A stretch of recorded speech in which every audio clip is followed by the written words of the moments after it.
Welcome back to the podcast. I'm your host, Jeremy Miller. Every week, I chat with fascinating people from all walks of life in order to bring you knowledge, inspiration, and insight. If you enjoy the show, you can support it by subscribing, leaving a review, and sharing it with a friend. This is the Jeremy Miller Podcast. Dude, I'm stoked to chat. This is a long time coming. Long time coming, dude. Thank you for having me. Yeah, man. This is like being with like Larry King or something like that. I cannot take that compliment. No, I mean, it was like the running influencer, like the guy. I don't know if I'm the guy. One of the guys, maybe. The algorithms have you first on Instagram for me. So like you're the guy. I'll take that. It's like you and then my friend Just Miss Amanda. Oh, yeah. And then like Matt Choi. Like, That's awesome. That's probably my algorithm. How do you know Amanda? I haven't met her in person, but she came to my book launch party back in September. So she knows, she's a BPN athlete. She knows Jordy and Mitch. Nice. And Jordy had texted me right before the event. She's like, hey, my friend Amanda's here. She's a cancer survivor. I was like, Just Miss Amanda? And she was like, yeah, that's her. And she showed up to the launch party. That's and awesome. I was like, oh, so great to meet you. Like our stories are so parallel with the exception of she got cancer much later in life and it's more recent, whereas mine was all childhood and I dealt with complications later. Right. But yet she's like stayed the course. She's done Ironman, Kona. Like, you know, we just have this like similar cancer survivor into athlete path. What's Koa doing? Dude, he's always up to something. These dang dogs.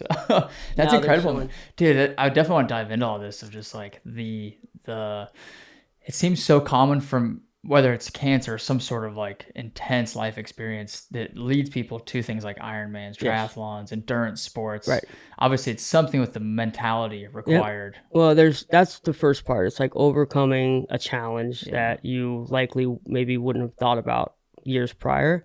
And then the other side is the social component. Like you see so many other people reaching these goals, crossing these finish lines, and all of a sudden you're like, I want to do that. I want to be a part of that. Like FOMO is a real thing. And we leverage that at high five events. I mean, we love group selfies and, you know, when people get together and have happy hours. Same thing with Breakfast Club. Like we've had 2 engagements, 1 marriage and 1 baby through Breakfast Club. Oh, wow. So it's like that attraction brings like-minded people together and they end up starting businesses or forming a relationship somehow. That's so cool. That aspect of it, I think like triathlon specifically is like gets people out of their comfort zone. Yeah. I mean, if you think about the people that are willing to get up early on a Saturday and go ride or go run or go do something hard, it's like, that's a very select percentage of the population. It's literally the 1% of the population. 99% of people are sleeping in there and it's justified, right? People work hard. The weekends are their reprieve. But for me, I've never regretted doing a workout. I've almost always regretted not doing one. Yeah. And so I know that, yes, if I'm tired or if it's cold out, it's going to hurt for a little bit. But on the other side of that, the outcome is much better for you. And that's kind of like the whole premise of finding good is like, it might not be good right now, but it can be good in the future. So what are you going to do to endure that challenge or that obstacle? Yeah. So, I love that. It's like the short-term sacrifices, the long-term gain. Right. Yeah. What are you looking at in the future? Like how we know that things aren't instantaneous. So if you start eating right now, you might not see something for 6 weeks, but I guarantee you if you start eating like crap now, you're going to feel like crap tomorrow. Yeah. So it's being able to see beyond that fog and understanding that even though good might not be happening right now, it doesn't mean that there can't be some in the near future. I love that. You got to work towards it. Yeah. Usually anything that's instant gratification is not good for you. In the long run, it's not good for you. Yep. Yeah. And it wears off so quick. Yep. That's the bigger problem. Yeah, dude. I love that, man. This is going to be a good podcast. I think so. I'm stoked for this. Yeah. Dude, when I was prepping for this last night, I was just scrolling through your Instagram, and I'll tell you, I'm not a very emotional guy. I'm like, I don't think I've cried in like 6 years. I couldn't tell you the last time I cried. And I'm just scrolling through your Instagram, like I already know your story. And I'm just like, this guy has such an appreciation for life. And it seems so genuine and authentic and so real. And I'm like, it is so rare to actually see somebody that just like everywhere you go, you just have a smile on your face. I can tell you love being around people. Like you love just getting out and doing stuff and just Yep. enjoying every single day. Yeah. Because again, I know your story and I know like what you've been through, and I don't know, dude, it just made me so emotional. I started crying, like literally just tears. I'm like, oh, dude, I haven't cried in like 6 years. What's going on? That's what I want people to experience, is that like raw emotion, whether Yeah. it's like pure elation and joy, or happy tears, or even sad and reflective tears. I think a lot, maybe too much, about death. Like, I should be dead. I've lost friends to cancer or freak accidents. My friend Mo Wilson 2 years ago was, killed savagely, and that was hit close to home. Mo would have lived every day passionately if she were still here. And so I think about the people that I've lost, and I owe it to them to live life full. And I think we get so worked up, and you and I both rely on social media to get the word out. I feel like we're both relatively positive. Doesn't mean we have bad days. We just portray ourselves as having good ones, and reminding people that it's possible through hard work, through navigating challenges. Like, you can have a good, meaningful life. To me, a meaningful life is celebrating life with other people. Like, that's ultimate value for me, when other people can embrace what you are living. And that's what I want my world to be about. Like, the 3 tenets of the book are: first, be selfish, be positively selfish. Second is surround yourself with good people. And third is leave the world better than you found it. So if you do those things in order, you'll be the best version of yourself, to then share your life with other people that are like-minded. And then together you all can make the world a better place. So in that order. And it's given me unlimited meaning and purpose, and I wake up rejuvenated every day, and I haven't yet ran out of that energy. So I'm going to keep using it. Dude, I absolutely love that, man. Yeah. Those 3 tenets, is that something that was that something you like already had kind of going before you wrote the book? Yeah, it was. It was 3 things that I just try to instill in people every day. And part of the reason the first tenet is kind of like so raw and like abrasive, Kendall, my wife, always says, she's like, I don't like the way it sounds. But I wanted to have that shock value of like, no, be selfish. Like, in fundraising and nonprofits, which is the majority of my professional career from like 2012 until just a few years ago for COVID, was nonprofit fundraising. And I remember there were a lot of people, donors specifically, that they did give us a lot of money, but their reasoning behind it, they always said like, oh, the meaning of life is to be selfless and to give back to others. More often than not, those individuals were like wealthy, highly successful, and they didn't, they weren't selfless whenever they were earning that money. Yeah. They were selfish. And so I think you can get to a point where, you're giving money and your talent and your sweat away. But in order to get to that point at a sustainable level, you have to make sure you're whole. 100%. And that's why it's like, first and foremost, be selfish. Like, are you getting enough sleep? If you're hungover, do you need to go out for that extra drink with coworkers? Like, just say, you know what, I'm going to miss you guys, but I can't do it right now. Weighing those odds of like, okay, if I have a lot to do tomorrow, is it going to stress me out? Am I going to be stressed over the weekend? Okay, I'm not going to drink tonight. I'm going to be selfish.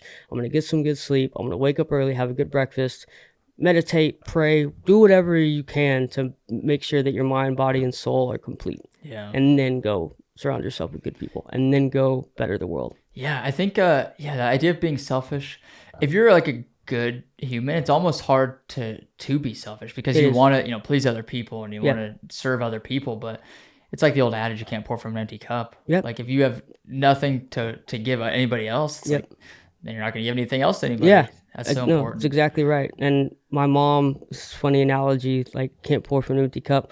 My mom at Thanksgiving and Christmas will not let our wine glasses like get below half full. She's always like, the first time my wife met her, we went over there for Thanksgiving, like 2015. And Kendall kept sipping out of her glass, and she was like, I think I'm getting a little drunk, but I haven't been drinking that much.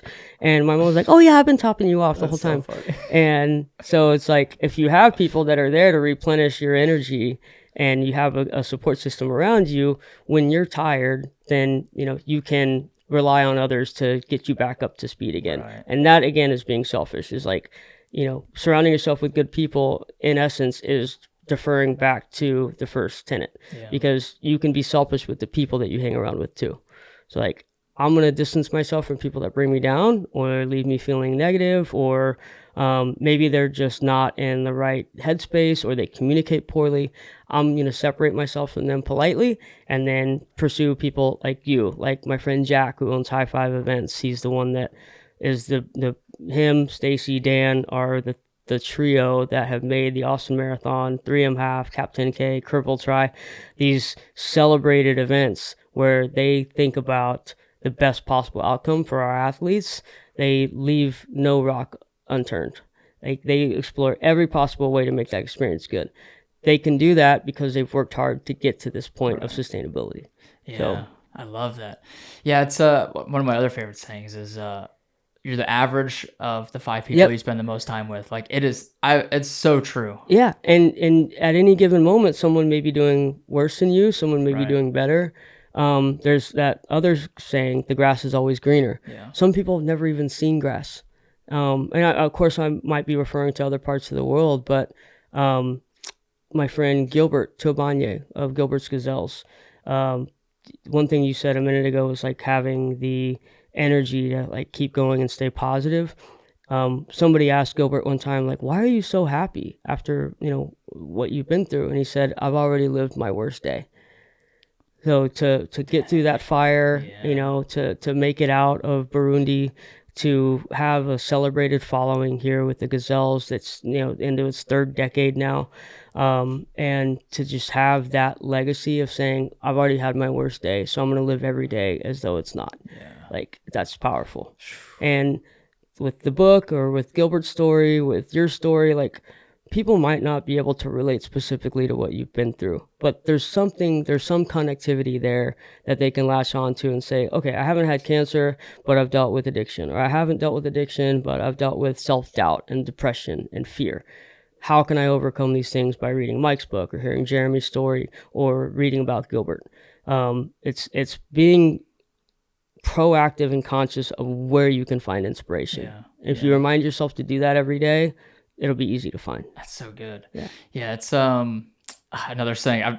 I got a lot of sayings going through my head right now, but it's like the hardest thing that's ever happened to you is the hardest thing that's ever happened to you. Like whatever you deem as hard, it's so relative to each individual person. And it's like you said, you might not have had cancer, but maybe your parents went through a divorce, and that's like on the scale of your life, like that's the hardest thing you've ever had to go through. It's like, how do you navigate that? I talk about that too. Yeah, it's so powerful.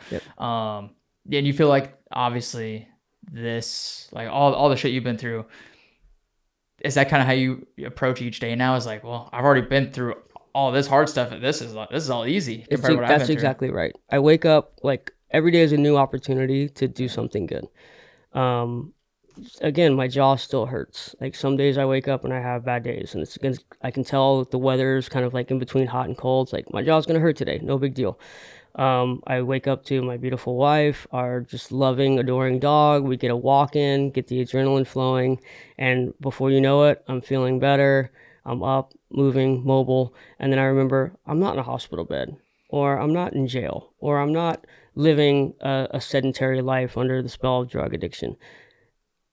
Today's great, and I think a lot of times, take for instance, if we lose a loved one, you don't want to say goodbye to them. And when you do say goodbye, it hurts so much.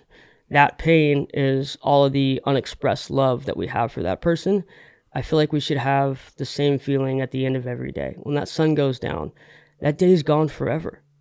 Like, why are we not cherishing sunsets more? Why? And I know a lot of people do. They're in the right mind and they can really look at that, but almost every night that there's a moon out, I go up and look at the moon. I'm like, how cool is it that we live in this universe where like that little thing up there affects the gravity here, and this bright star, bright planetary object shines down on us. It's just, there are so many beautiful things in life that are objectively powerful. Yeah. And if you can just, again, remind yourself how special it is that you and I are living on this earth together at the same time, make it what we can, let's live a good life. Let's find the good in everything while we're here. Yeah, we're just these little germs floating on this rock through space. We're so insignificant. We really are. It's just crazy. God. I love seeing those videos on Instagram where it's like showing you how big the universe is, and it zooms and zooms and zooms. It's like it doesn't stop. A speck of dust. It doesn't stop. Yeah, like it's insane. And if you think about the smallest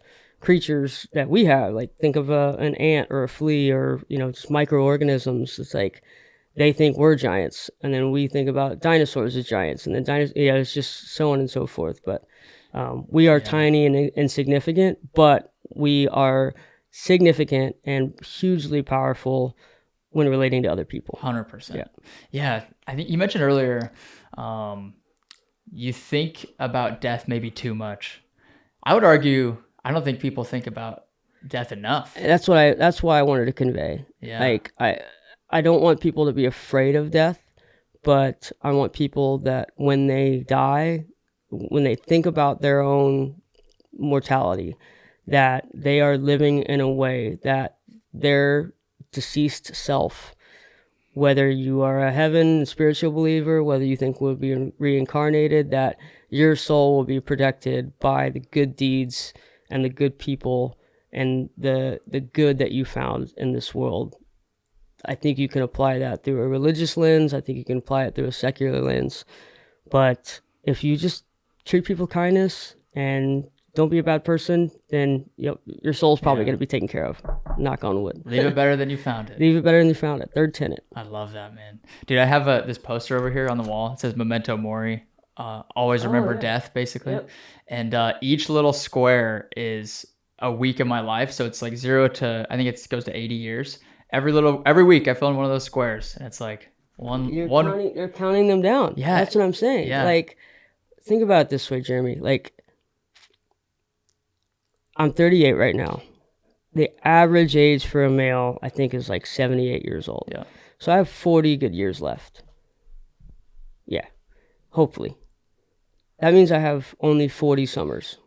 That means I have 40 birthdays. That means I have 40 Christmases. Like, every single time one of those milestones comes around, I want to be thinking like, oh my God, okay, there's 37 left. Like we're this ticking, not bomb, but we're the hourglass is draining. Yeah. So why are we not like super excited? And, yes, like think about death, but in a good way. Yeah. Like at its terminus, when this life is over, I want to have traveled the entire world, seen everything I want to see globally, help people in all ways possible, whether it's through cancer research, whether it's through poverty, whether it's through hunger, whatever it may be, access to knowledge. Like, I want to do what I can to let people live the life that I feel has been incredibly valuable, and that I'm so thankful for, having beaten cancer, to still be alive to talk about it today.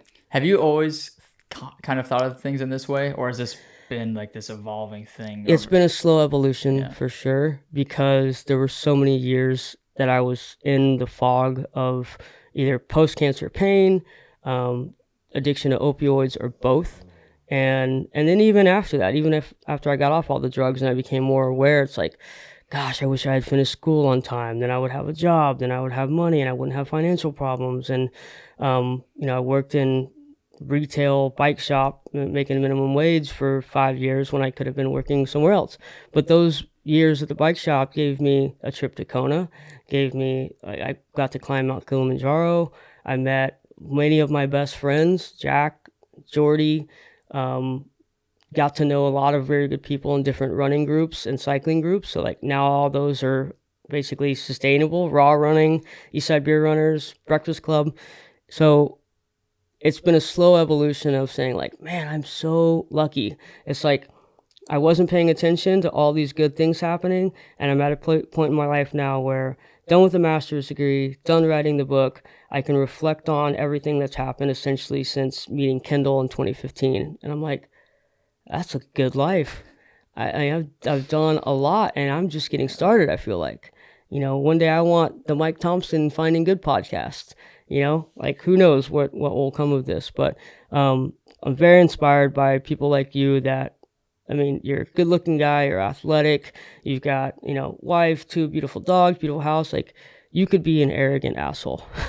And you're not. You're genuine, and you lend your craft to inspiring others and to enabling them, whether it's through running or content creation, to also pursue those passions and also pursue a path towards, personal happiness. And I think that's great. I always respect athletes more when they're humble. Like Tom Brady's a great example. Like, he always gives credit to his parents. Yes, he's the GOAT, but there's never really an arrogance about him. Unless he's joking with Peyton Manning or something like that. Right. But yeah, I mean, dude, I'm just a regular guy, and Yeah. I want people to know that. Like, yeah, it doesn't matter where you're born. Like, my parents went through divorce. There's all like the whole Yep. story there. Like, everybody goes through something. Yep. But no matter where you're at or who you are, what color your skin is, whatever it is, like, I think our lives are just a culmination of the choices we make. That's and exactly I want it. to tell people that and emphasize that of like, I wasn't born as like this Instagram guy. Like, I made the choices to get there, and you Yes. can too. And Right. that's what I want to tell everybody, encourage people is like, you go through all this shit, and now you're here, you're writing a book, or on a podcast talking about it, like, because you made the choices Yeah. to get where Yep. where you are now. And Yep. yeah, I just love that. For people that don't know your story, can we just go through it and Yeah. tell it? Because it's when I first heard it, when you came on Nick's podcast in 2022, when I was working there and I met you, I was like, dude, how does the world not know about this guy? Like, how, like, you're just some dude in Austin, Texas with this insanely inspirational story. Like, this guy's got to be on like Joe Rogan, like mainstream news. Like, why do people not know about him? So I'm hoping that we get there at some point. Yeah, Or it no, seems absolutely. like we're going in the right direction. But yeah, let's just go through the story because it's so crazy. Well, and part of it was intentional, just waiting for the right time. And that was Right. really the book and getting done with grad school. And again, like being selfish, I'll get into the tenets in a little bit, but the story starts in Austin, Texas, 1985, August 9th, born and raised here. Loved this city from the moment that I entered this world. And lived a completely normal life, baseball and soccer, played sports, got into trouble, excelled in school. I was always a very invested student. And 10 years old, started experiencing some flu-like symptoms, nausea, vomiting, fever. Couldn't figure out what it was, ruled out everything like strep and flu. Ended up getting a blood test, and it turns out it was leukemia. So 5 months of chemotherapy, and I had developed a fungal infection during that time because my counts were so low. My immune system was so weak that an infection set in. I had 2 surgeries a day for 2 weeks, and they went in and excavated my entire nasal cavity. So septum, sinus turbinates, all those are gone. And in between those 2-a-day surgeries, I'd sit in the hyperbaric chamber for an hour to pump pure oxygen in and try and stave off that infection from spreading. Made it through those 5 months, got to go home, went on a Make-A-Wish trip. I was like, I beat cancer. This is great. Got to go see the space shuttle launch in Florida. That was my Make-A-Wish. And then we spent 3 days at Universal Studios. So I was diagnosed in October of 95, And you were 10 years old. 10 years old. Relapse in June of 96. More chemo and radiation ahead of transplant number 1.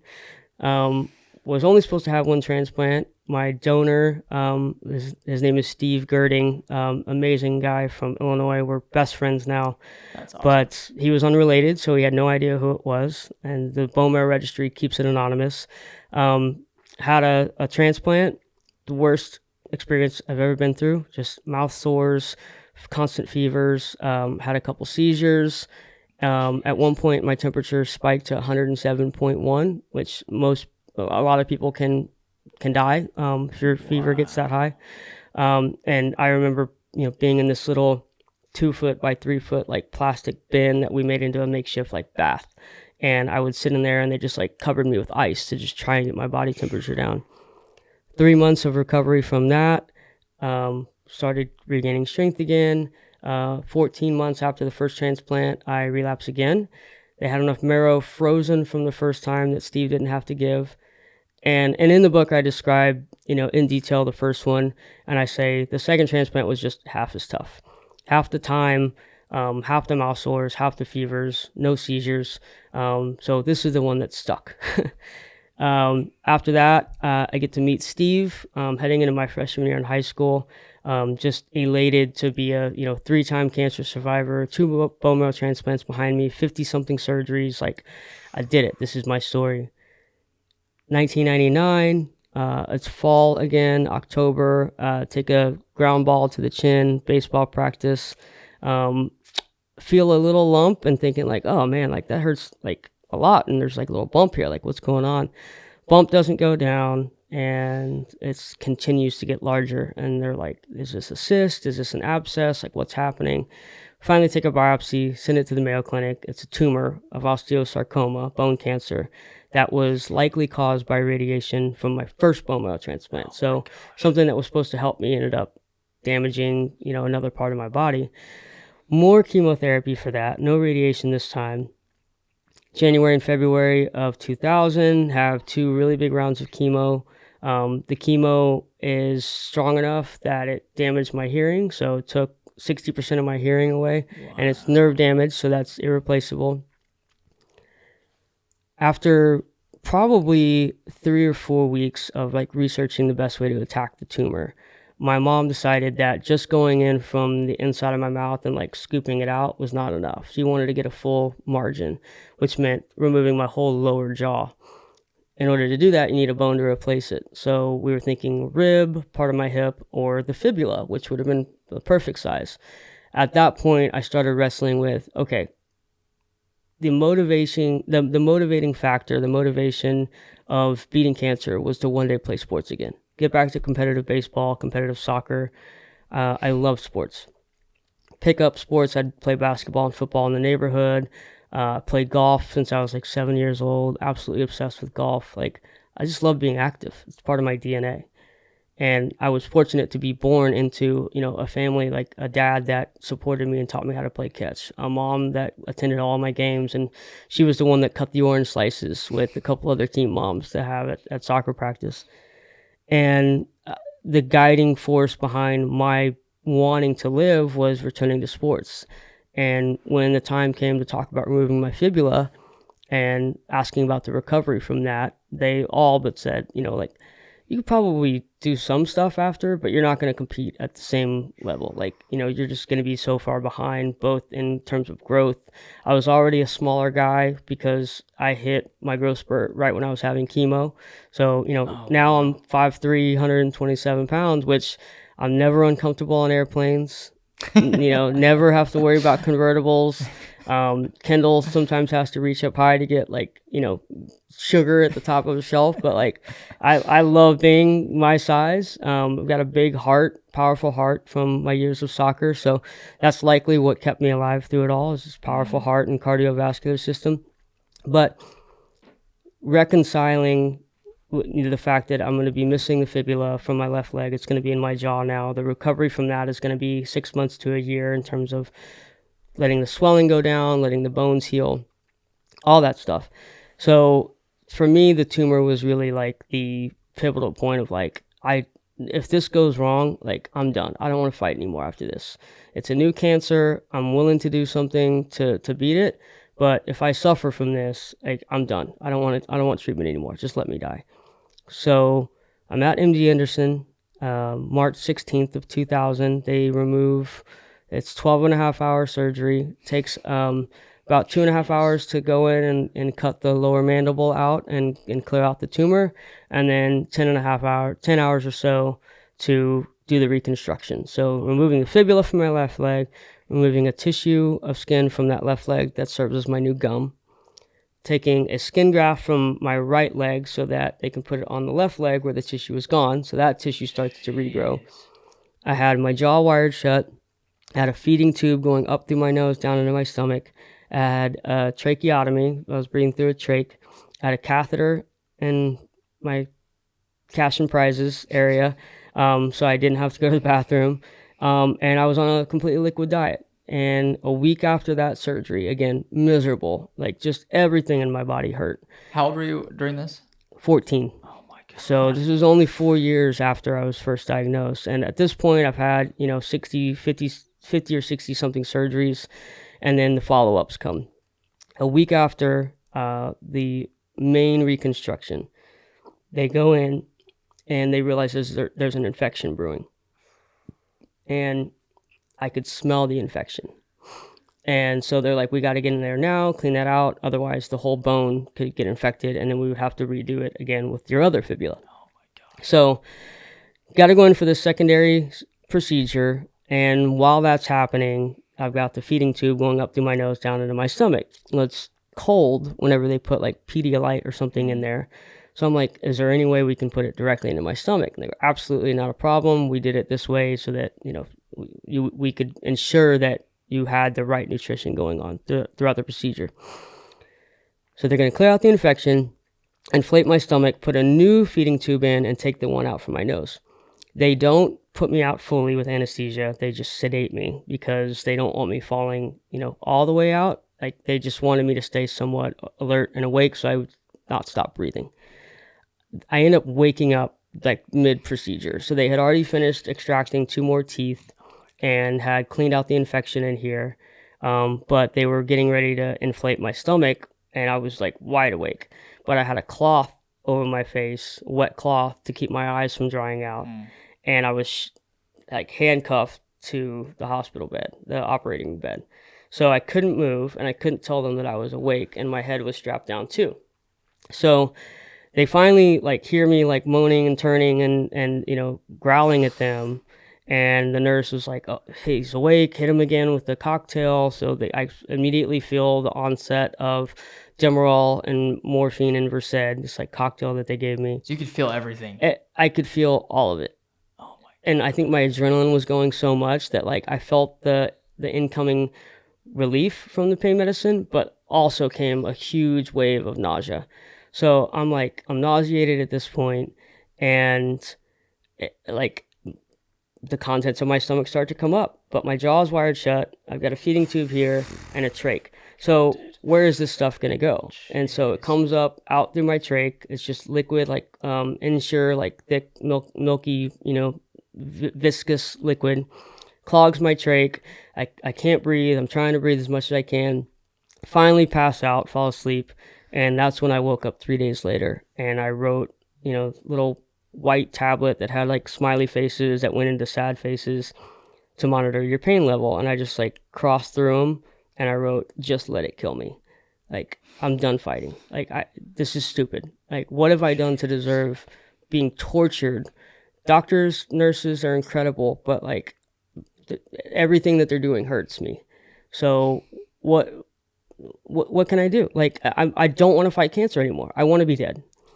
My mom pulls out this huge basket of letters, 700 letters that all my classmates at Anderson High School had written for me. And it was all coordinated by my best friend Mark's older sister Sarah. She was a senior class president, stellar soccer player, just the queen bee of, the most popular, but also kind and considerate and just passionate person. So Sarah had talked her senior cohort into declining to go somewhere like a hotel for their prom. Instead, host it at the school gymnasium, raise money for it, and then donate that money to my family along with all those letters. So she's like, I wanted to wait until you felt better so you could open these yourself. But she just laid them all out in front of me and just started reading me letters from my classmates. And I thought, gosh, here come the tears, this is so hard and I want to live. And she's like, look, I didn't go through 24 hours of labor with you just for you to quit. Trying to make a joke, but I'm like, Mom, 4 cancers, all these surgeries, when's it going to be okay? And if it weren't for her, and if it weren't for the idea that life was possible after cancer, forget Ironman, forget Kilimanjaro, forget bike rides and events and all the amazing things that I've been able to do. Just living life free of cancer was something I thought wasn't possible. And if it weren't for my mom, the doctors and nurses saying that once you just get through this, if you can just fight a little harder, get through this obstacle, your life can be good. And I'm here now. Dude. So that's the cancer story. That's So part crazy. 1. Does that feel real when you tell that story? Does it seem Is it feel like you're just telling a story of like somebody else, or is it like do you vividly remember a lot of I that stuff? vividly remember it, and when I talk about it, and especially when I was writing the book, there were moments where I could smell the plastic of the oxygen mask that they would give me before a surgery. Or, my nose, my nasal cavity is basically empty in here. But on certain occasions, if I have like mucus buildup, or if I need to, sorry for the listeners if this triggers you, but if I get like huge boogers in here and I have to like clear them out, sometimes that smells like what it did when I had packing in my nose, or when I had, getting done with all the aspergillus clean out. So there are those vivid times, and, our senses are so powerful that you have sight, sound, smell. Sometimes I can hear the beep of the IV pole. Sometimes I can hear the nurse's button go off. And it's just these little phantom noises, smells, or feelings that I get that are just visceral and real. And that reminds me that, oh, I'm so glad I'm not there right now. I call it the stomach ache feeling. Like when our stomachs are hurting, we're like, I would give anything to not feel like this. Oh, like I need to poop, or I need to throw up, or like I need to eat, like whatever it is.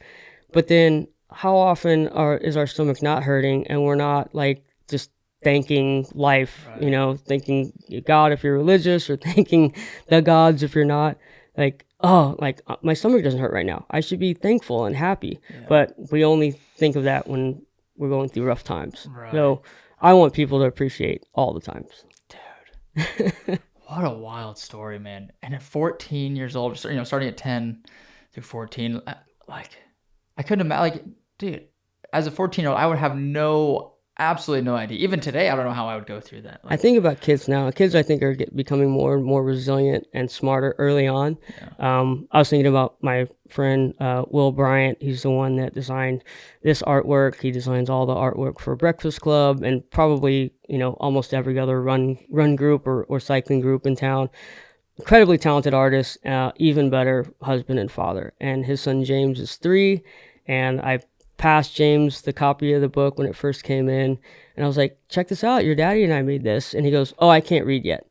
And it's like, just matter of fact, just like, wasn't embarrassed at all. I was like, you're 3 years old and you have that self-awareness. Like, that is so cool. So I do think, younger generations are going to be a lot more knowledgeable than we are. But yeah, looking back, 14 years old, we didn't have smartphones. Streaming wasn't a thing. Internet was barely coming on. This was March of 2000. So MySpace was just a few years away. For those of you younger listeners, you can Google MySpace to find out what that was. But yeah, like, thinking about it, I don't know how we did it. My mom did crossword puzzles. I would build models, and just time was different back then. Yeah. And I don't envy anybody that has to go through the journey now, and I'm not suggesting that it's easier now, but I will say I'm so happy that there are tools to distract people from their illness, like streaming, like apps, like whatever it may be, this endless entertainment for people to navigate their diagnosis. Dang. So what was the total surgery count? It was like 75? Yeah, 75. That's the number that's like official. I was given anesthesia, put under, and some, operational procedure was done with a knife with a scalpel. There are other minor ones that, like, it's probably close to like 90 or 95 of like, they've gone in and sedated me, or they had to pull out a central line, so they had to like give me a little bit of sedation for that so I wouldn't feel it.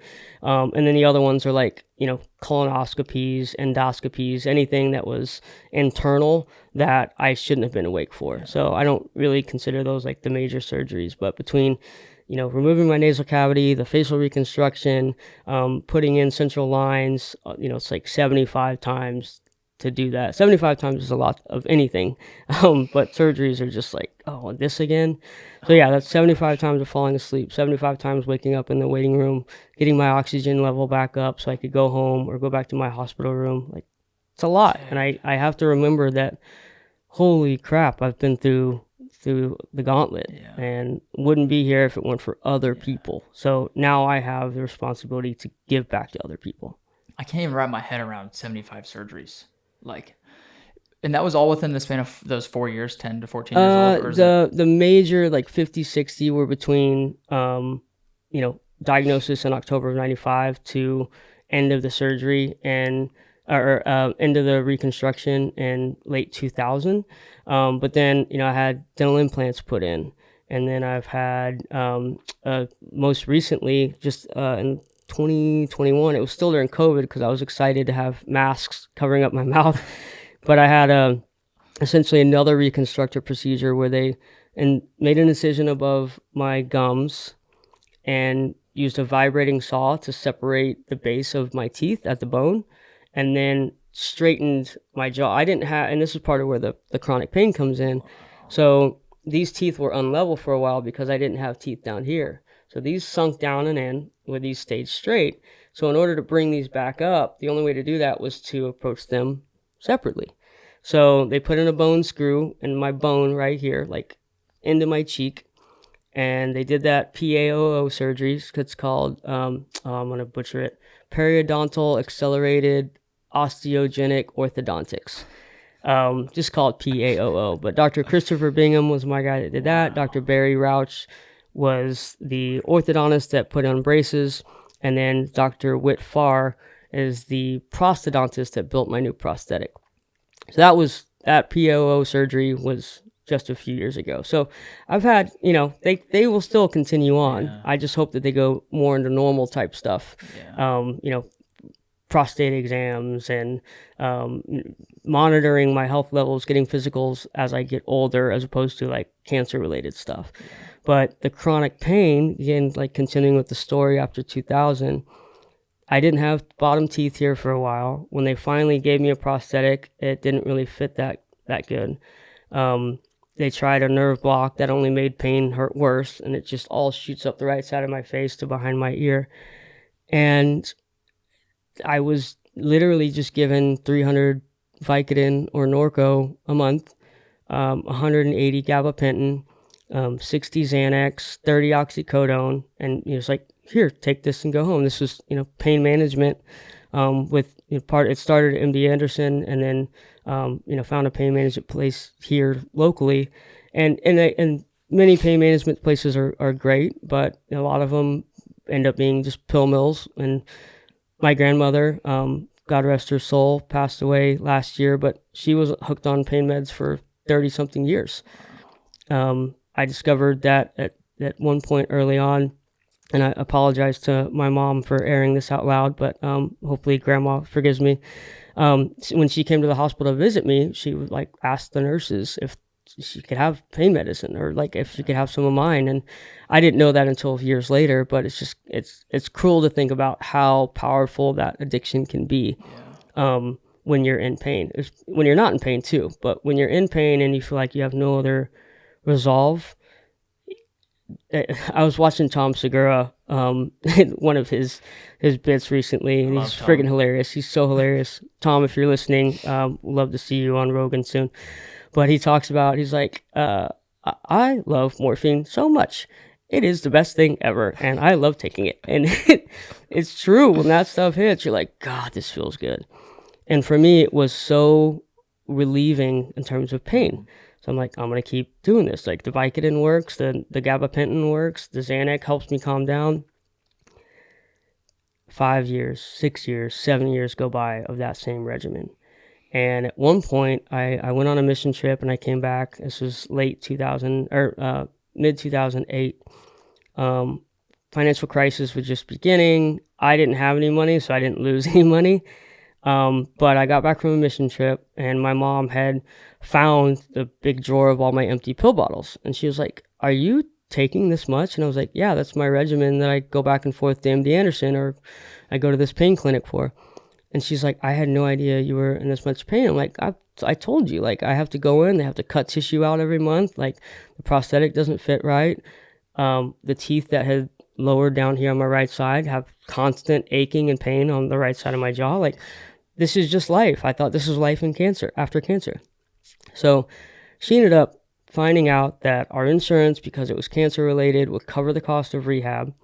Went to a rehab facility in Kerrville, Texas, near Kerrville, Texas, for a month, summer of 2008.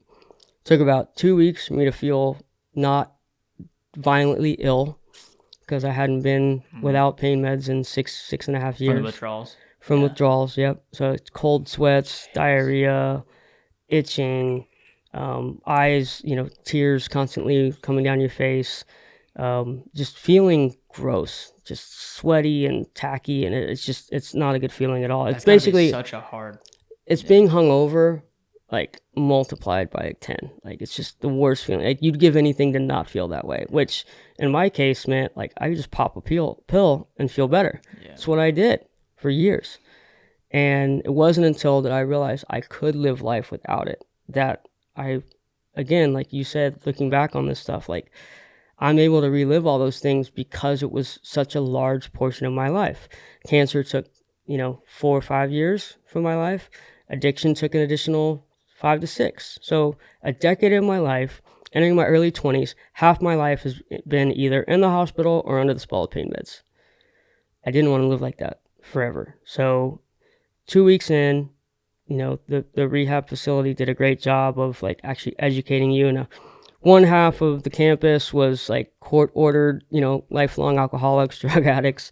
I'm not making light of that at all, but I just remember some characters that were like, yeah, this is my third time here. Like this, keep on coming in and out. Then there were other people that I was housed with in the professional building that were other doctors. They were nurses, they were lawyers, they were firefighters, they were cops that all dealt with substance abuse in some form or another. And it wasn't until I realized that all these normal people had been going through something similar to me, albeit through different pathways, that I'm like, there's nothing to be ashamed about here. Like I'm not a victim, but I definitely was victim to this, hey, let's give pain medicine to everybody. Fast forward to my master's degree, learning about interpersonal communication and persuasion. That's what the drug reps were able to do. And we're seeing things like in Purdue Pharma case where they're now being held responsible for frittering out these pills to every doctor and every patient that you could probably find. So sad. So sad. And there, I remember something that you posted recently about, not having alcohol for like the last year. And more, and I love me a good margarita. It's like tequila is my favorite spirit.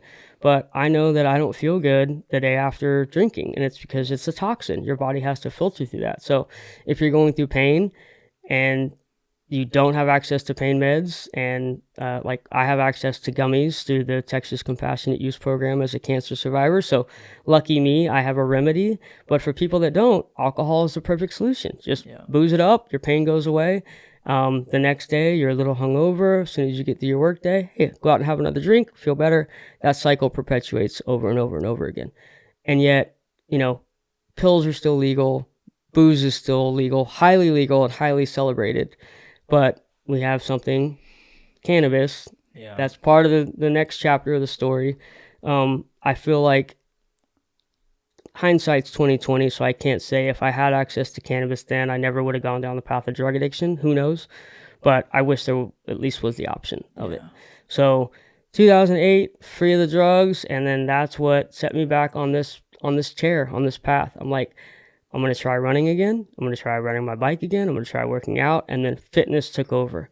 And although it wasn't baseball, it wasn't soccer, cycling, running, this growing community in Austin, 2008, 2009 was when people kind of started to take notice through South by and ACL. Like that's when the floodgates kind of started opening. 2010, 2011, 150 people moving here every day, Uber launches, and the rest is history. And now here we are, 2024, and it's the fastest growing city in the nation. It's, top on every single rated travel list. There's endless art and music and, culinary offerings. Running community is, I think, more robust than ever. And like, that's how you and I have our tie now, where people are realizing the value of living an active and fit lifestyle, not only in terms of longevity, but just short-term, instantaneous daily gratification, where it's like I'm investing in myself to live a long, healthy life. And to kind of wrap all that up, had I not gone through cancer and had I not gone through drug addiction, I wouldn't have the appreciation for life that I have now. And so while I don't want to go through it again, I do welcome obstacles and challenges now. whether it's working with high five events and needing to put together huge scaffolding or framework for this big sign, whether it's publishing a book, whether it's finishing my master's degree. Like, I love being in the weeds of that now, because they're all reminders that I'm not in a hospital bed, that I'm not addicted to drugs, that I'm not in jail, that I'm not wishing I was dead. All of these things are just constant reminders of how I can appreciate life every day. That addiction was from 2000, like when you got on them, up until like 2008. I'd say roughly? 2002 is probably when it. So like 6 years. Yeah, it's 2002. I distinctly remember them trying to put the implants in. I remember getting a small script of Lortab, which is like 7.5 milligram Vicodin, 2.5 milligram Tylenol, or something like that. And thought, oh, like, this really works. Like, this takes away the pain. So I started at 2 a day. And as it happens, you build a tolerance up. 3 a day, 4 a day. Go up in, go up in quantity and then go up in dosing. So I moved from the 7.5 milligrams to 10 milligrams 4 times a day, then 5 times a day, then 10 milligrams 3 times a day, 4 times a day, 5 times a day. So at one point I was taking 10 Norco. So 10, I guess it's 10 milligrams, 10 milligrams / 325 of Tylenol. Jeez. 5 times a day. Taking 2 of those. So 20 pills. Like, it got out of hand. Oh my gosh. It was unbelievable. And I'm assuming at that point it wasn't even, I'm sure you still felt pain. That was like the initial justification, but then it was just like, oh, like, do you feel like you really needed that much, or just this addiction that kept cycling? It's both. I mean, like, the more you take, the quicker that withdrawals can set in. But I didn't know it was withdrawals. For me, it was just pain. Like, the actual visceral pain in my lower jaw. You eat, you talk. I mean, every single activity that I do besides sleeping, and even sleeping hurts, was painful. And so it's literally just around the clock barrage of that. Now my jaw does hurt right now. I'm having a procedure later today to get new teeth in. So, yeah, today, this afternoon. So 3 o'clock. But Dr. Farr built me a new prosthetic. It's this new technology, so it should fit a little bit better than the old one. But it still hurts. But I am so comfortable now with running and cycling and using activities to create endorphins that offset any discomfort that I have. And then the rest is just being proactive, taking ibuprofen or Aleve every now and then. Gummies at night obviously certainly help. And then just keeping my mouth super clean by, brushing and taking care of my oral health. But yeah, 2002 to 2008, basically, not a day went by that I didn't have pills. And was it the rehab experience that they got rid of it, or was it like the introduction of cannabis, or kind of both? It was just rehab, because I didn't have access to cannabis until 2019 or 2021. Oh wow. Yeah, so I'd never been high, never tried weed before.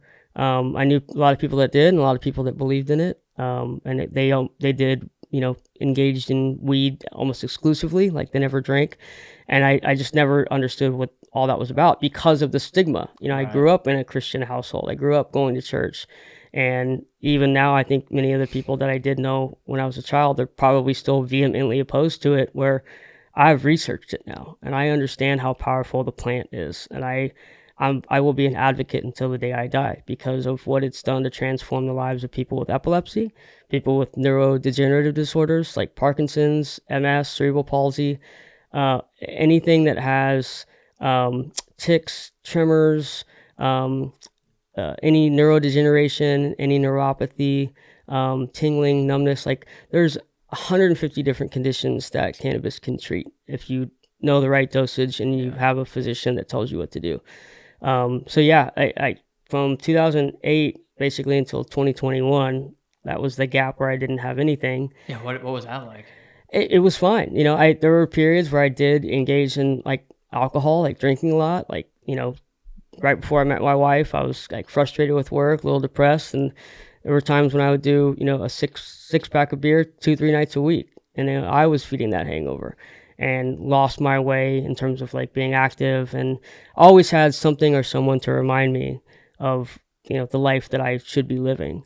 And for me, that was really meeting Kendall in 2014, and then getting together in late 2015, eventually dating, falling in love, getting married. Like, she's my teammate, my partner, my better half. And so she keeps my edge sharp. That's She doesn't let me get lazy or engage in bad activities for too long. I love that. Yep. Damn. So you didn't find cannabis till 2019. And was it the pain management side of things that worked so well for you? So it was actually 2021 when we passed the law for all cancer survivors. So 2017 and 2019, I was on a lobbying team for Texas Original Compassionate Cultivation, which is now Texas Original Cannabis Company. And Morris Denton was the CEO. Kelly Rowland was the CRO, revenue officer. And together, they really helped spearhead expansion of the Compassionate Use Act, which was passed in 2015 as a way to allow low THC medicines for epilepsy patients. So we're seeing this very small, relatively underdiagnosed or not diagnosed condition, epilepsy. Like, thankfully, it doesn't affect as many people as cancer or heart disease, but it's so debilitating. And what they found was high CBD, low THC medicines were completely shutting down seizures for epilepsy patients, like 100% abatement. And so they started exploring more and more, like, how can we apply this to other diseases, conditions, what have you. So each iteration after that expanded the law just a little bit, like allowed a little more potency of what you could prescribe. So 0.3, or it was like 0.1% purity. Now it's 0.3%. So like we're just inching forward a little bit. The medical program is allowed 1% purity, which doesn't really affect our ability to dose. We can still get 10 milligrams of THC, 20 milligrams of whatever CBD if we wanted to. But what we're finding out is that through the medical program, people are living a more fruitful, prosperous life with cannabis as their form of relief or remedy than opioids, than alcohol, than antidepressants. It's transformative. And I say this, not as a medical professional, so please consult your doctor if you're listening. And B, this is purely anecdotal for me. What works for me. I appreciate using it, and I have the juxtaposition of saying it's way better than pills. But even if I hadn't had that background, I would say this stuff is transformative. So 2021, we finally got the legislature to expand all cancers in all stages and PTSD. So if you have PTSD, cancer, and 100 and something other conditions, you are approved for cannabis in Texas. You can get a doctor, like my doctor, Matthew Brimberry, can diagnose you with neuropathy, with spasticity, all these different conditions, and give you access to medical grade cannabis grown here in Austin by Texas Original. The plants are grown here. The medicine is made here. It's just distributed from that one location in South Austin. That's amazing. It's phenomenal. And I cannot wait, whether it's through this book or, like you said, like going fully viral on Rogan, until people really understand the medicinal aspect of cannabis. And once we have access to quality medical cannabis nationwide, and then other parts of the world that haven't already legalized it, this world will be transformed. Violent crime will go down. The hold that the cartels have I believe, will go down because it's happened in other countries. The effects of chronic alcohol and opioid use will drop significantly. And I do believe it adds a little bit of the industrial component to it. It'll create more jobs, more industries, more pockets of awareness, and all these other spin-off type industries. So yeah, I can't wait for that to happen. Dude, that's amazing. That's so cool. You're a part of all that too, making that difference. That's so cool. It's been my favorite cause to champion, as an adult. I'm so curious. So obviously THC, CBD, cannabis has this like pain relief aspect to it, and there obviously is, I think, more maybe with like the edible version. Correct me if I'm wrong. There is some like even a little bit of a psychedelic or like the like mental stimulus, I guess we can call it. Because I know now there's a lot more growing awareness for like psychedelics, like like psilocybin or LSD Yep. or ayahuasca, all these different classic psychedelics. Do you think that the pain management side is what helps so much from THC in the cannabis, or do you think it's also kind of the, I don't know, like the neuro, It's whatever you it's want to call it's it, both for sure. psych, whatever the term Yeah, is. no, there's a little bit more consciousness that comes into play when you Right. take CBD or THC. THC is obviously the more psychoactive. That's where you get the high from. CBD is just as powerful of a cannabinoid, Right. but it just doesn't make you feel high. Combined together, you have lessening of inflammation. You have clearer thinking. You have I know that in some cases, people do lose their memory, but in some cases it actually helps retain memory and focus, things like that.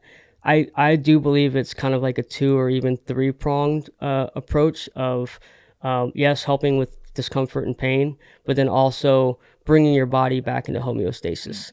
Your body has endocannabinoids within them. So our cells recognize what cannabis is. And that's why it's been around for thousands of years and why people have used it for medicine for thousands of years. Yeah. And what you read about in the book, and probably what you've heard about on like Nick Bare podcast, was my research of Harry Anslinger, which was this one guy in 1930s who was head of the Federal Bureau of Narcotics. He's the one that, along with alcohol, criminalized everything and made it so that nobody could have access to anything that was, addictive or habit forming.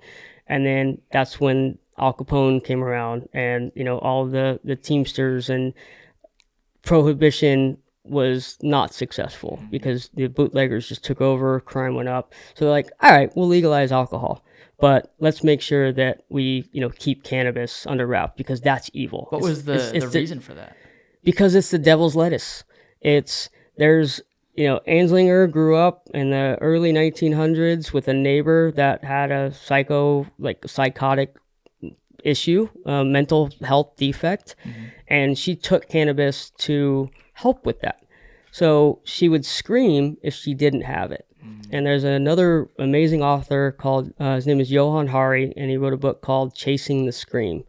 And the origins of Harry Anslinger's stigma reside in his neighbor's screams because he equated that like, if you use cannabis, you're crazy. But she used cannabis for medicinal purposes to help her mental health issues.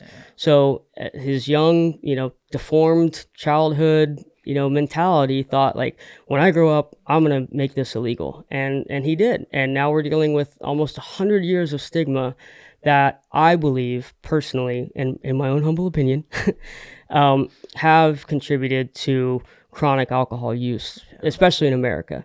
Chronic alcohol use, the opioid epidemic, which oftentimes leads to heroin or other street drugs. There's a reason why people are medicating with fentanyl right now. They need access to something. Like, that's not unprovoked. And again, like, I truly believe we legalize it, we make it medical only, we have it go through a physician prescribed program. If it does go recreational, I think it needs to be highly regulated. I've had friends, I don't want to name the name of the company, but there's a local company here that produces it under the Texas Hemp Act. So it has to be 0.3% or less THC purity. And I think like 6 friends now have texted me and said, hey, I bought this stuff at a gas station. It's just like homegrown stuff. Yeah. Like, I took it and now my heart rate is up and now I can't breathe. And I'm thinking about going to the emergency room. 2 people have actually called the ambulance and had them come and be like, did you ingest some gummies? They're bad. They're typically a combination of a little bit of Delta 9 and then Delta 8, which is a synthetic form of THC, which is basically acid washed cannabinoids to make it elicit the effects of the high.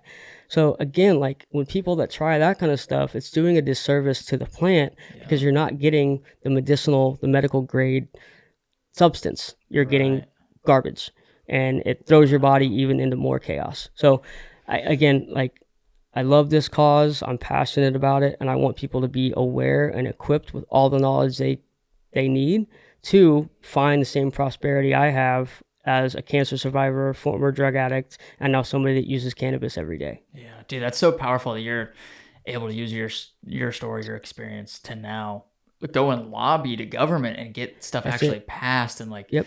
able to make this a difference in other people's lives. Like, He'll go see where the sausages are made. yeah, Yeah. dude. I mean, that's just so powerful that you're out there doing that. Like you're using Yeah. this really shitty hand you were dealt to now helping other people. Yep. And so they don't have to go through And some of that. I've met amazing people along the way. I knew Mike McKim long before the cannabis advocacy, but he owns a company called Cuvée Coffee, pioneered the nitro can. So anytime you have a nitro cold brew, that was his design. Oh, wow. Super great guy, veteran. Sadly, his son Connor was killed in a car accident right before the holidays. So Mike, thinking about you, Rochelle and Cole, obviously, but Mike came on as an advocate for cannabis and joined me at the legislature. Another young girl who I met through the lobbying effort was Julia Patterson. She's now the youngest registered lobbyist in the state of Texas. She's about to graduate from Texas A&M, I believe in political science. She had debilitating seizures, epilepsy from age 5, could not have a driver's license, couldn't basically be left alone at all. And since she got on medical grade cannabis in 2017, I believe, she hasn't had a single seizure since. Wow. It is like, that is black and white. Like, you cannot refute that type of an argument. And so that's why I want the federal government, the state government, again, our like local political heroes have dug their own grave. You've got, people like Greg Abbott and Dan Patrick who have basically said, not on my watch. We're never going to allow it to be legal in this state, even though the population, 80% of Texans, want at least access to medical cannabis to be uninhibited. So eventually that will turn over, and we'll replace those people that are not for progress and they're just content to stay with the status quo. Like we'll let alcoholism keep raging. We'll let fentanyl overdoses keep happening. We'll let the opioid crisis continue to spread because we don't want to do any research, and we believe it's the devil's lettuce and it's evil, and we don't want anyone to have access to it. That's so wild. Yeah, but we're all about freedom and small government. Those are the types of things that really opened my eyes to lobbying, or lobbying opened my eyes to like how the sausages are made.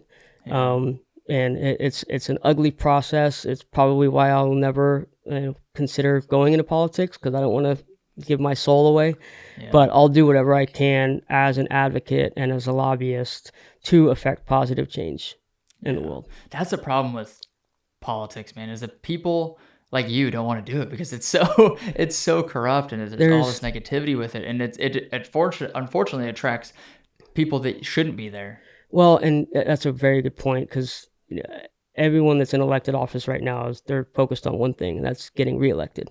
That's why we should have term limits, I believe. But there is another good friend and mentor of mine named Emmett Beliveau. He's the C-suite at C3 Presents, ACL, Lollapalooza, Coachella, all those big events. They produce it. He was also an advance man for President Obama. So he was director of advance. He would go and plan, execute events. He did both inaugurations for President Obama. And we had lunch a few weeks ago, and I plainly asked, like, how are you feeling about like politics and government? He's like, I'm leaning a little towards cynical, but we need good people in government to continue to affect positive change in the world. And I said, do you think it's hopeless? And he said, no. And that's why we need people like you, pointing to me, being that voice for people and not giving up. And so I guess I'll never say never for running for office, but it would have to be very strategic, very intentional. Like I would not be a sellout.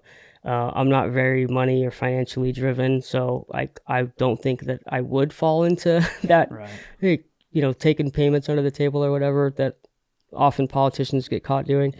But yeah, I'll champion every effort I can. Another good example of this is fertility. We finally just this past year expand fertility preservation in Texas. So now insurance companies are required to provide coverage for fertility related treatment or storage of like eggs and sperm if they're given a diagnosis that affects reproductivity. So if you have cancer, if you're going to have something, hysterectomy or whatever it may be, you can bank your sperm, bank your eggs, and have those costs partially covered by insurance, and that's state law now. Wow. So that's a team, the Alliance for Fertility Preservation, my old friend Dave Lofi at Livestrong. That's a years-long effort, and we finally got it passed. So you never know when something's finally going to get through. And the thing is, you just got to keep pounding the rock, because you never know when it's going to break. Yeah, I believe there are some good politicians out there. There are. For sure. Yeah, it mirrors society. Yeah. There's good people and bad people. Yeah. Unfortunately, with politics, it's so much of it. It's just about money. I mean, I think everything in general, a lot of the decisions are just made based upon money, unfortunately. And it's like, that's probably why all these regulations and all these things are so hard to get passed, because there's more money in alcohol. There's more money in opioids and all these prescriptions and insurance companies. It's just like this terrible how do we break the cycle? Yeah, it's exactly, you stole the words right out of my mouth. And I do think we're going to have a reset at some point. I mean, we've just gotten so into commercialization, and again, like you and I talked about this in the beginning of our conversation today, is we rely on social media and likes. We want to build a brand. I want to sell books. So obviously I'm not opposed to commercialization of anything, whether it's book writing, whether it's content creation.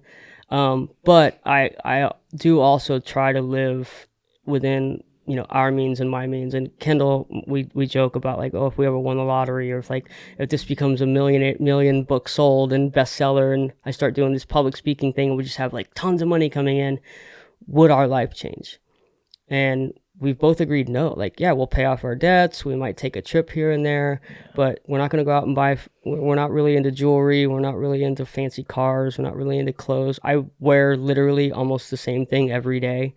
I do like toys. Like, I love wake surfing with my buddy Jack, or, going to Austin FC games and traveling for those. So like, those things cost money and time, but it's a balance. And I want other people to have that balance. And I think because of my connection to cancer and drug addiction, and having not had money for so long, that like even a little bit coming in now is like, oh, this is good. Like, I'm rich. Yeah. And again, I think I have a leg up on people in terms of perspective, because like, definitely, I should be dead right now. So if I have the ability to make money, I'm happy. I don't care if it's minimum wage or, $200,000 a year. Like, if I can work, that means I'm alive. And if I'm alive, I'm happy. I love that, dude. I mean, money, it's like, there's a threshold, right? Like, as long as you have food, a place to sleep, you got a car, like the basic human necessities. Yep. At least, living in Austin, Texas, like, you can do things.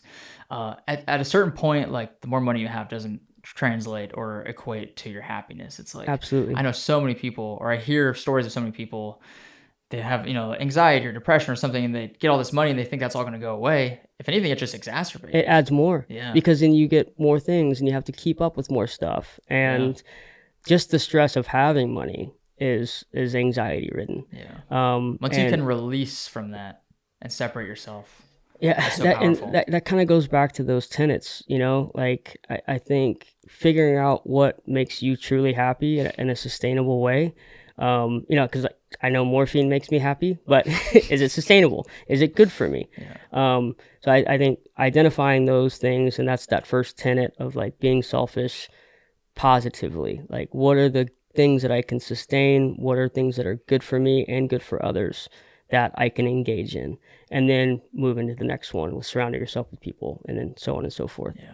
Dude, tell me about Kona. What was the inspiration to go to Kona Ironman? So, leading up to it, again, like the progression, which listeners, read the book and you'll know the whole story.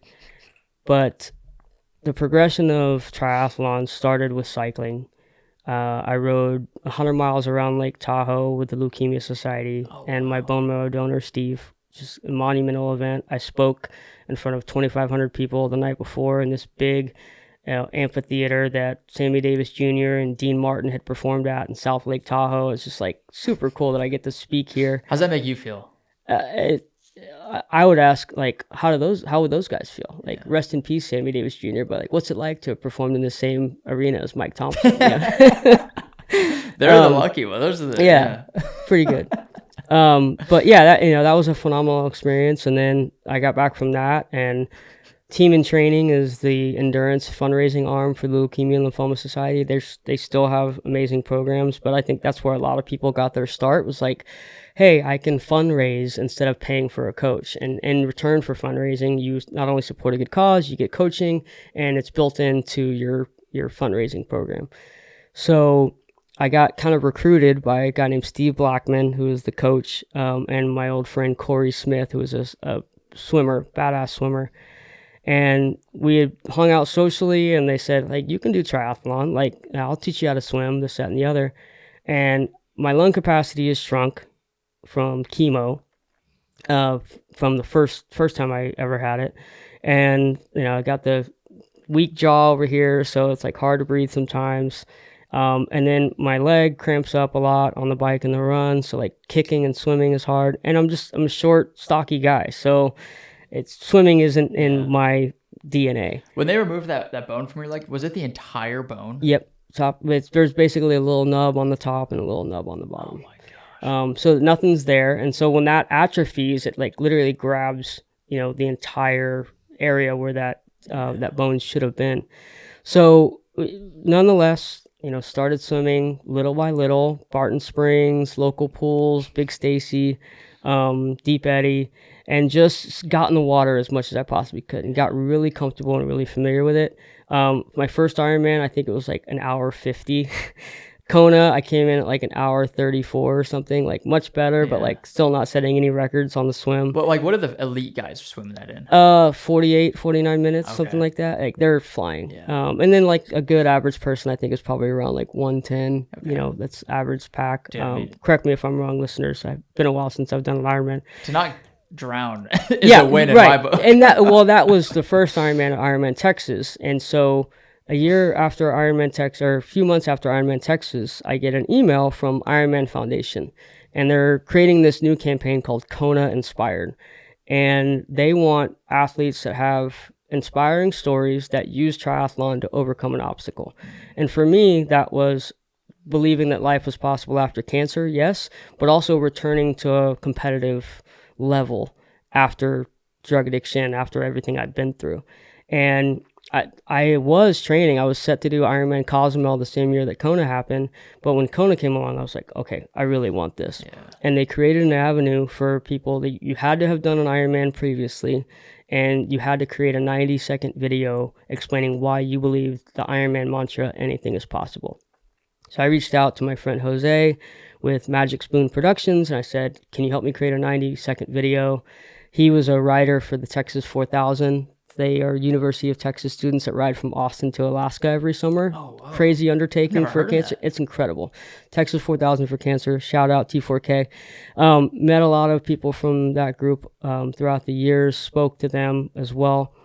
Jose had done all the hype videos for Texas 4000 since his trip. So I'm like, this is perfect. The synergy that I want in this. 90-second video, explained my cancer story, got pictures and video of me doing Ironman races. Got voted 250,000 times. I won the whole contest, like more votes than anyone, and got to go to Kona. That's and amazing. Got full entry. My race number ended up being 140, so 140.6, like perfect. And like, this is a good sign. Finished in 12 hours, 50 minutes. Had a huge, incredible race. Again, shitty swim, decent bike, and I killed the run. Like sub 4-hour marathon. Felt really great. The fastest marathon standalone I've ever done is 3:40. So I was like, if I get close to 4, I'll be happy with that. Yeah. And again, like I feel like I had gas left in the tank. Crossed the finish line, high-fived my best friend Jack. My family was waiting there. And when you're coming down Elite E Drive, I had watched Ironman hype videos, and the story of Dick and Rick Hoyt. The father-son tandem, look it up. Their videos are incredible. This also goes into kind of like, I feel like I peaked too soon in terms of social media. Like, I don't wish everything that happened in my life is happening now, but like, there's so much better social media assets now than there were in 2012. But I posted stuff on Instagram and it was fine. But Dick and Rick Hoyt were a father-son tandem duo. Rick was born paralyzed. I can't remember what condition. He may have had cerebral palsy, but he was non-communicative, couldn't talk, and couldn't move. So he was confined to a wheelchair his whole life. Eventually, he graduated college. They created a voice box for him to be able to type and think and talk. And Dick, his father, would pull him in a boat on the swim, would put him on the front of the bike and ride with him, and then push him in a stroller and run. And they would do, first started in Boston doing small running races, and then eventually evolved into Ironman. So I had watched their videos a million times. I'm like, if Dick can pull Rick Hoyt, and if Ricky can do a full Ironman, like I can too. You know, I'm going to use their inspiration. So when I was coming down Elite E Drive, I remember how Dick was describing it. And I'm getting chills just thinking about it right now. Like, you got people lining the streets. You've got the sun setting over Kailua Kona Bay. You've got the finish line that's lit up by all these lights. And you've got the voice of Iron Man, right, Mike Riley, who's like, you know, calling in everyone. And I'll never forget. He was like, and here he is, ladies and gentlemen. He's Kona inspired. Mike Thompson. This guy's a 4-time cancer survivor. He's had surgeries. I didn't know it at the time, but my roommate Rachel was in the box with him, like prepping him. And I'm sure he would have given me a good shout out regardless. But I was like, how does he know all this stuff? Like, it's crazy. And then he finally said, you know, Mike Thompson, you are an Ironman world champion. I crossed the line. Everything starts to cramp up. I'm like just so excited, but in so much pain, salt everywhere, sunburnt everywhere. And then Mike chimed in one more. He's like, again, good job, Michael. And your roommate up here loves you. And it was just like the perfect culmination of everything I had worked and trained for leading up to that event. And for me, that's kind of the event that put me on the map in terms of like being well known in the triathlon and the running industry, running community in Austin. A year and a half after that, my friends Pat and Ryan started Raw Running. And then eventually added our friend Paris Shaw. He's kind of like the head honcho now. But Raw has exploded with a partnership with Under Armour, Fleet Feet, obviously the Austin Marathon. They have a huge presence. But then all these other groups, NVDM for triathlon. You have the Morning Joes, who are just the most inclusive running group you can think of, headed up by Rachel. Shout out Rachel Fury. Eastside Beer Runners, you know, Carly Borman and Slim Morris, Michael Super Duper Slim. They, and along with Josh, run Eastside Beer Runners. Then you have East Austin Running Club. I mean, there's just like endless groups. And I feel like I was there at the foundation of all that. I mean, granted, I would have been being a native Austinite, and I do remember I worked for Runtex for a time when it was, you know, coolers on the trail where you could go around and like they set up fresh coolers of cold water for everyone. Like, those are the OG running days. I wish I could have been here for that. I wish you could have too, because it was just this organic grassroots thing where, you know, the running community was tight knit, but it was also expansive. Like you met so many different people through it. And now it's just, I mean, through you guys, through Matt Choi, through Just Miss Amanda, like all my favorite running influencers and triathlon influencers, like you're helping grow the sport and making it feel inclusive and inspiring people to achieve those goals. And that's ultimately what I wanted to do too with Kona, or whether it was, you know, going to Kilimanjaro in Africa. Like, oftentimes, and I mentioned this to you earlier, like I always had people say, you know, that being selfless thing, but I want people to pursue things that they want too. Yeah. Like, go be selfish, do this for you, go make it happen. And one thing that I feel like you've always said and done really well is like, just make that first video, just do that first step. Like, you never, like, until you start writing, you're not going to finish the book. Until you start shooting a video, you're never going to create content. Yeah. And that's how my grad school experience went. Like, I would almost always procrastinate a paper, but if I put the heading and the title of the paper down, I would go right into it. So that's what I did. I would just be like, you know what, I'm going to put the title, the date, the class, you know, the subject, and roll with it. Yeah. And I think you can apply that to anything, whether it's master's degree, whether it's triathlon, running, content creation, just do it. Yeah. Stop waiting. Just take that first step. Even, I mean, I deal with this every day when I want to go for a run. Even this morning, I didn't feel like running. Right. And I'm like, okay, let's just put our running shoes on. Yep. Once you get your running shoes on, you're like, okay, now we're running. What, Just take one step out the door. and what I tell you earlier, I've never ever regretted going to a workout. I've almost always regretted not going. Sometimes it's because of FOMO. Sometimes it's I thought I thought I was feeling bad. Turns out I'm not feeling bad. I just needed to poop or like whatever, just not feeling into it. But I almost always regret when I don't work out. I've never regretted when I do. When you crossed the finish line at Kona, was that like a pretty, obviously it's a very memorable moment, but was it like, did you have any sense of like reflection and gratitude and all this stuff of like, wow, all this shit I've been through, I just did a damn Ironman. Like, was that like a pretty monumental moment, you feel like? It was, because for me, I had seen Dick and Ricky Hoyt's story, and I had seen other cancer survivors, other like amputees, for instance, finish these events. And while my story was different, I remember specifically doctors telling me that I would never walk without pain in my leg again. And Amanda, just Miss Amanda, has the same thing. They said, you're probably not going to be able to run or walk after this. She refused to listen to them. And I did also. For years I did, for the years that I was under pain meds and living a sedentary life, I didn't train. I didn't work out. I mean, I was 150 pounds. Like, I'm 127 right now. I'm not lean by any means, but I think I was like 119 when I did Kona. So imagine 30 pounds heavier, living a drug addicted life. Like, I had no semblance of fitness whatsoever.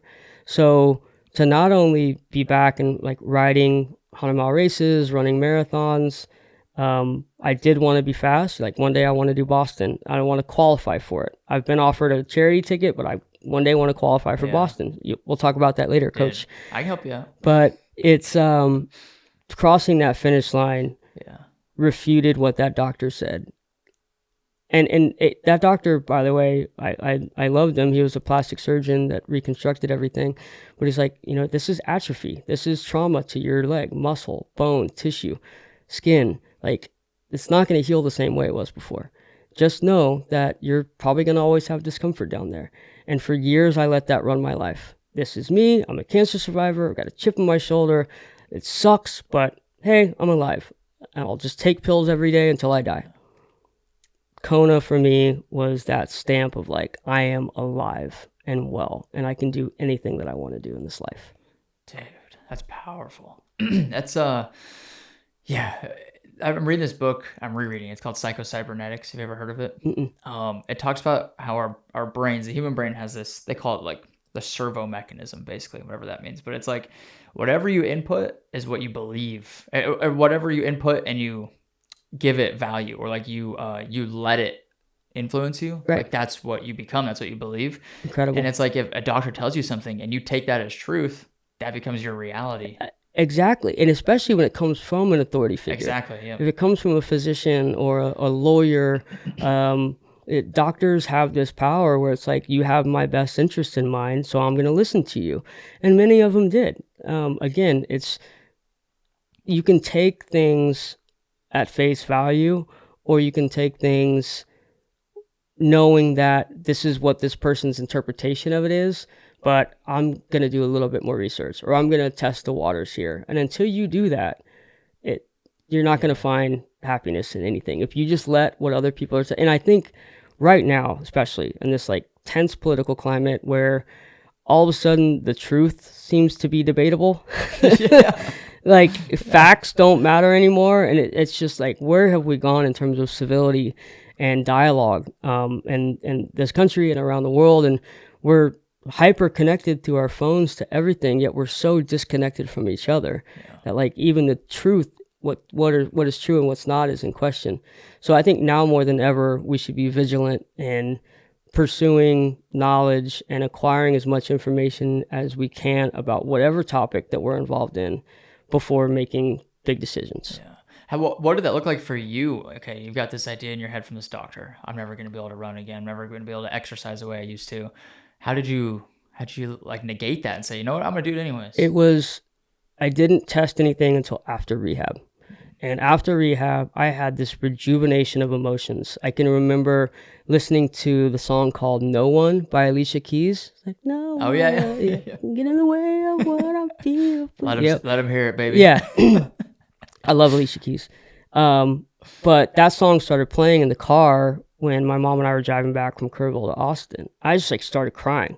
She's like, "You okay?" And I was like, "I'm just so happy. Like, I'm free of the drugs. I can feel happiness again. I can feel endorphins again." When I was at rehab, I started like jogging around the block. They had a sand volleyball court there, so I tried to recruit as many people to play volleyball. They had a weight room. I'd get on the treadmill. I'd do some lightweight work, and then I would shoot basketballs. And at the end of the day, like my calf on my left leg would cramp up, and I'd have to stretch it out the next morning. But I'm like, this is uncomfortable, but it's performing okay. Yeah. Like, how far can I take this? So I get back from rehab. It's entering into the fall in Austin. It's getting beautiful outside, but it's still kind of warm out. I decide I'm going to do something I haven't done in years. I'm going to go down to the hike and bike trail and just jog the loop, grab some Whole Foods smoothies and dinner on the way home, and see how I feel after. So I went downtown, parked. This was, late 2008. So parking was easy. Didn't have to worry about anything. And the trail was just the same as it is now, like probably been resurfaced a time or two since then. But get on the trail. The sun is kind of like setting over Zilker Park. And I just remember running around, had bulky headphones in. And I thought, like, I'm so happy right now. I'm going to run. I'm going to run as long as I can before my leg starts hurting. And I did the 3-mile loop without stopping. I didn't have a watch on. I didn't understand pace. I think it took me about 40 minutes, but I'm like, this is great. Like, I love this. I can run slow. And that was the first time since I was probably a kid that I felt a runner's high afterwards. I walked around Whole Foods with a smoothie. I got a steak and stuff to make a salad. Went home. I was living with my dad at the time after rehab. Made dinner. Woke up the next day. Did it again and again and again and again. And then shortly after that was when I signed up for team and training the following year to do Tahoe in June of 2009. And it just snowballed from there. And it was that, to answer your original question, it was after rehab that I was freed enough, both mentally and mentally in terms of like, I think I can do this, but also like physiologically ready to take that on. Like, I did enough fitness activity in rehab to at least test the waters. And I will say that the power the emotion that I felt crossing the finish line at Kona was equal to that day in 2008 that I ran for the first time around that 3-mile loop, because I'm like, part of me was kind of like, you like all this time I could have been like, and so I don't live with regret at all anymore, because everything that's happened in my life has led me right here to you. I would not have met you at BPN for the Nick Bear podcast 2 or 3 years ago, whenever it was. I would never have met Kendall, never would have met Jack, never would have gotten the jobs or the experiences that I've had I not gone through every single thing I went through. So I still have those moments when I'm like, man, if I just like stayed the course in school, I would have had a degree back in 2007, and then I would have started a job and I'd have more money now. Like, no, like everything is working out the way that, not that it's supposed to, because I don't believe in everything happens for a reason. Like, you can't tell me that 3-year-old Emma, who passed away when I was fighting cancer, died for a reason. But everything can happen, or everything that does happen can be good if you choose to make it good afterwards. I think it's like a coping mechanism. Yeah, absolutely. To believe that everything happens for a reason. When something tragic happens, it's like it's an easy way to deal with it. It is, and I think oftentimes we can get into a cycle of being the victim when multiple things happen at once. And I understand it too, because I've been in those emotions. Those are the times where, if you've done things right, and if you've been selfish first, and if you surrounded yourself with good people, if you get low, those people are there to bring you up. It reminds me of, and I write about this in the book, love Brene Brown. She's probably been one of the most pivotal scholars in terms of like what I've developed of my definition of leadership. And she was on a podcast with Tim Ferriss, and Tim asked, like, how do you and Steve, her husband, like, handle life? Like, how do you support the kids? How do you support your work, his work? And Brene said it's 50-50. And sometimes I come home and I say, I've got 25. And Steve knows he's got to pick up the other 75. I kind of agree with that, but in the book I amend it a little bit. And Brene, if you're listening, I'm not challenging you on this at all, but I believe we should strive for 100% each, respectively. That way we're giving 100% to the relationship, and then say, hey baby, I'm only operating at like 70% today. I'm tired. My jaw hurts. Can you help me with this? And Kendall, because I've given her a heads up, knows that the next day or two are going to be challenging. Yeah. She'll tell me, like, baby, I've got, meetings all day tomorrow. Can you take Dash, on his walk? Can you make sure he gets his medicine? I'm like, yep, I got you. So we can't give 100% unless we are 100%. So I think focus on you first, get to 100%, and then you can give that effort to whatever. And then when you go down to 75, 50, 25, whatever it may be, sometimes down to 1, that's when you have that cloud of people around you that are like, how can we help? Yeah. Let's make this happen. Do you have very many of those days where you're like, man, this is just, today might not be my day? Like, not really anymore. And if I do, I only disclose them to like my closest inner circle. Yeah. Kendall, obviously, Jack, Jordy, Alex, just,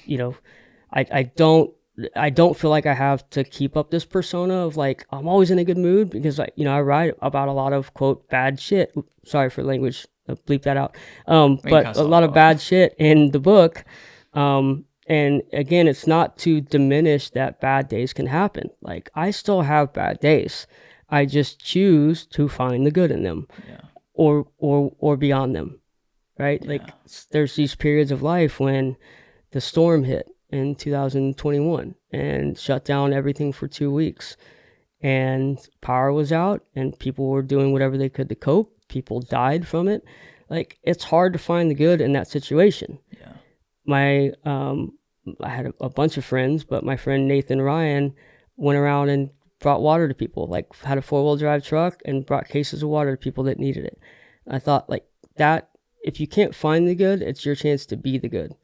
And I don't really have those bad days anymore, at least not to the point where they're debilitating, because I have these little tokens around me, whether it's like my grad school ring, a little heart that I keep in my pocket. I have all these little reminders that are like, you've been through hell and you're back. So let's do what we can while we still have those sunsets, while we still have those unfulfilled weeks on that wall. If you can't find the good, be the good. Yeah. Dude, that'll probably be the second book. I might get that like tattooed on myself. That's good, man. It's kind of like a spin off of that. I think it was a Gandhi quote. It was like, be the change that you want to see in the world. Yeah. Like, we have so much power. Yeah. We have so much autonomy. There was something that another influencer and a friend of mine, Devin LeVake, he posted the other day. He's like, we have choices. You can choose to do this. You can choose to do that. So I can choose to have a good attitude. I can choose to be a good person. I can't choose when the winter storm of 2021 hits. I can't choose to have small-minded elected politicians. Like, I can choose how I react to them and choose what I do to get around them.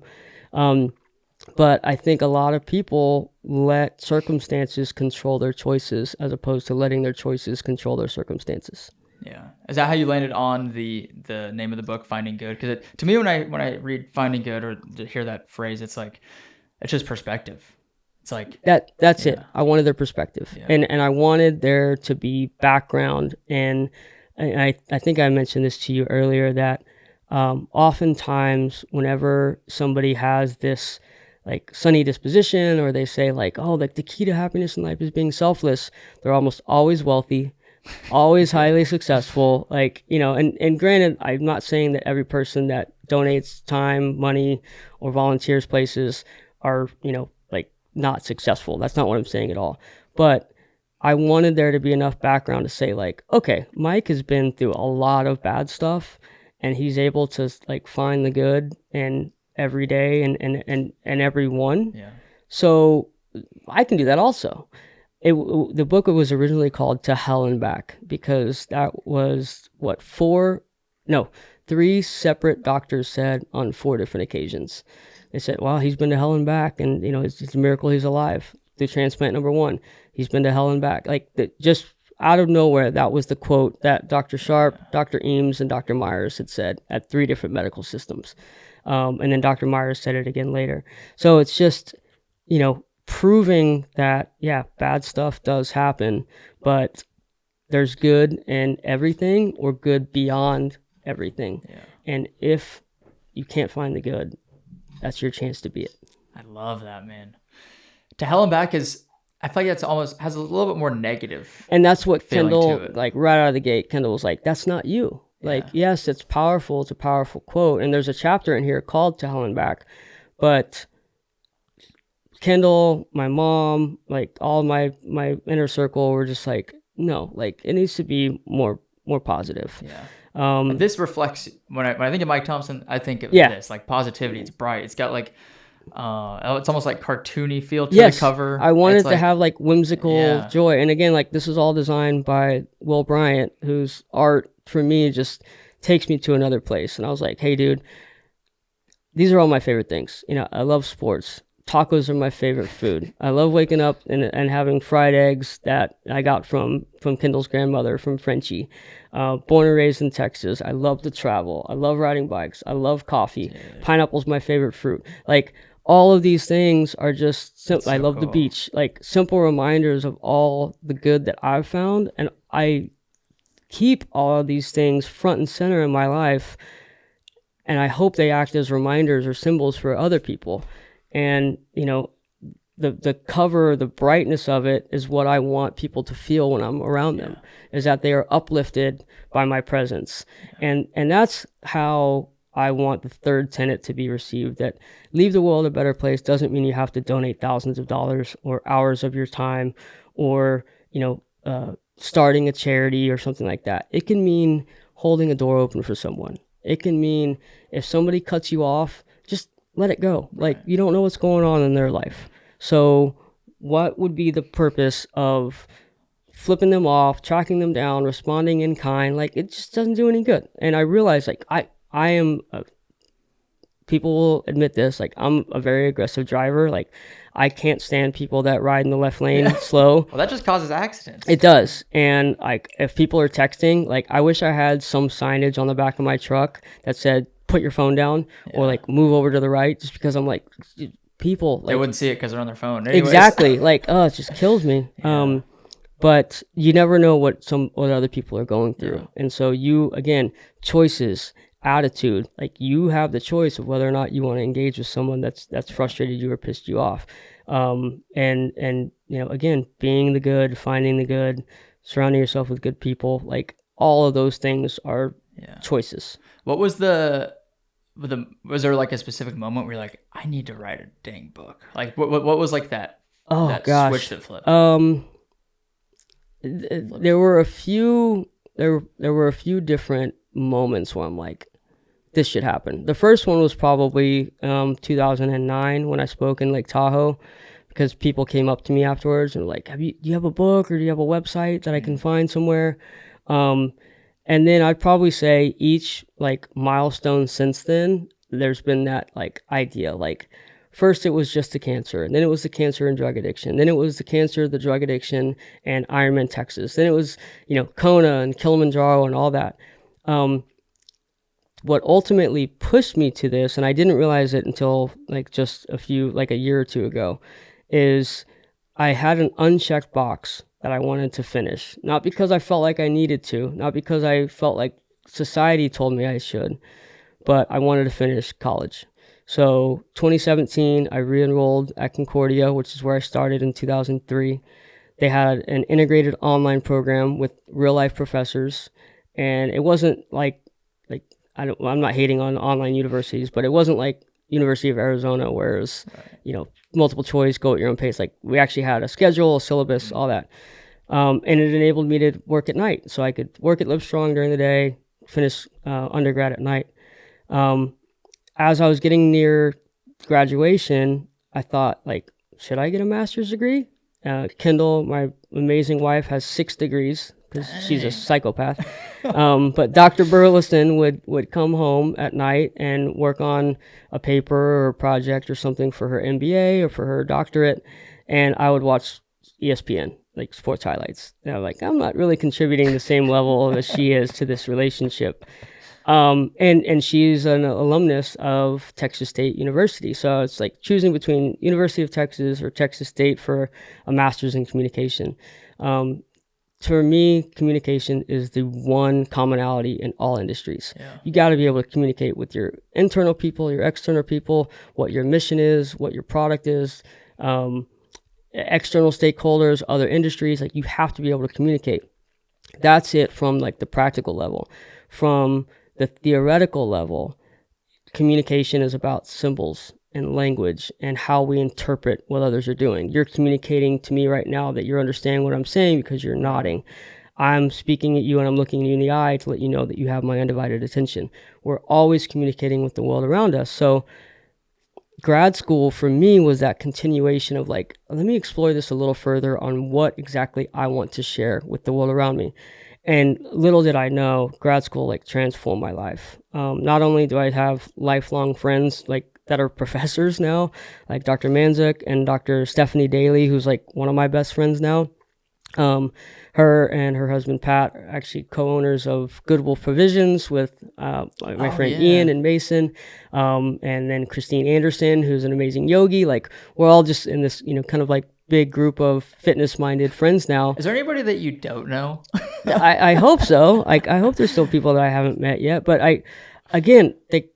my relationships are all just a byproduct of my decision to find the good in every day and everyone. So it's placed me front and center with a lot of very inspired, very worthwhile individuals. Yeah. So grad school is nearing an end. I make the decision to travel abroad for my final course with Dr. Daly, and business communication abroad was the course. And it was at the beginning of my last semester, so beginning of 2023, that I decided, okay, this book is going to happen. Let's make it happen. Most of that final push was from my friend Alan Benton. He's a longtime mentor, entrepreneur. He had owned a bunch of McDonald's franchises before eventually selling them off, and now he's investing in new ventures. But one day we were on his boat on Lake LBJ, and he's like, how come you haven't written the book yet? I'm like, time and money, man. Like, I don't have time, and it costs a lot of money. He's like, how much money are we talking? I was like, oh, probably like $15K or something like that to do it right. And he's like, all right, you got it. And I was like, what? He's like, it's not a gift. It's a loan. I'm investing in you. I want a return on my investment. You need to go write the book. So he afforded me this plan, like many other people have done in life, whether it's through Ironman, whether it's through traveling abroad. Like, people have made it possible for me to have these experiences, and this was no different. So found through a former colleague and friend, Alan Berry, introduced me to Cindy Hughes, who's like former director of the Texas Book Festival and the Texas Writers League. She's now my book concierge, and we signed that deal in December of 2022. 2023 was all the background, the writing, getting everything done. While I was abroad, I kind of planned like the launch party and got the framework for the book all done. I'm so bummed I had to miss that. There will be another one. Good, trust me. Like, I plan on having one a year now. Just like finding good festival. And it'll be running, it'll be fitness, there'll be lots of different stuff. But I love that. We're just getting started together, Jeremy. But yeah, like the nexus of it started years ago, but I think the ultimate catalyst was that conversation with Alan, sitting down with Kendall and saying, like, look, I made the decision to leave the cannabis company after a year, focus solely on grad school. After grad school, I'm fortunate to have a little part-time job at Specialized, work a couple days there a week. I love my team there. Still lobbying whenever I can.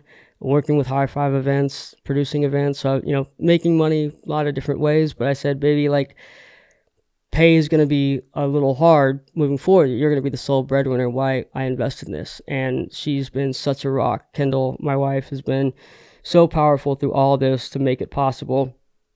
And now that the book is done, I want to leverage what's in it and become a motivational speaker in terms of how can I help both the individual as a person and as a professional become the best version of themselves, and therefore become the best version on their team, in their working group, at their church, at their school, whatever it may be, and developing curriculum around the 3 tenets that help people do that. So it's been an incredible journey process. I've had a lot of people that have made it possible, and I'm thrilled to share it with the world. When does it come out?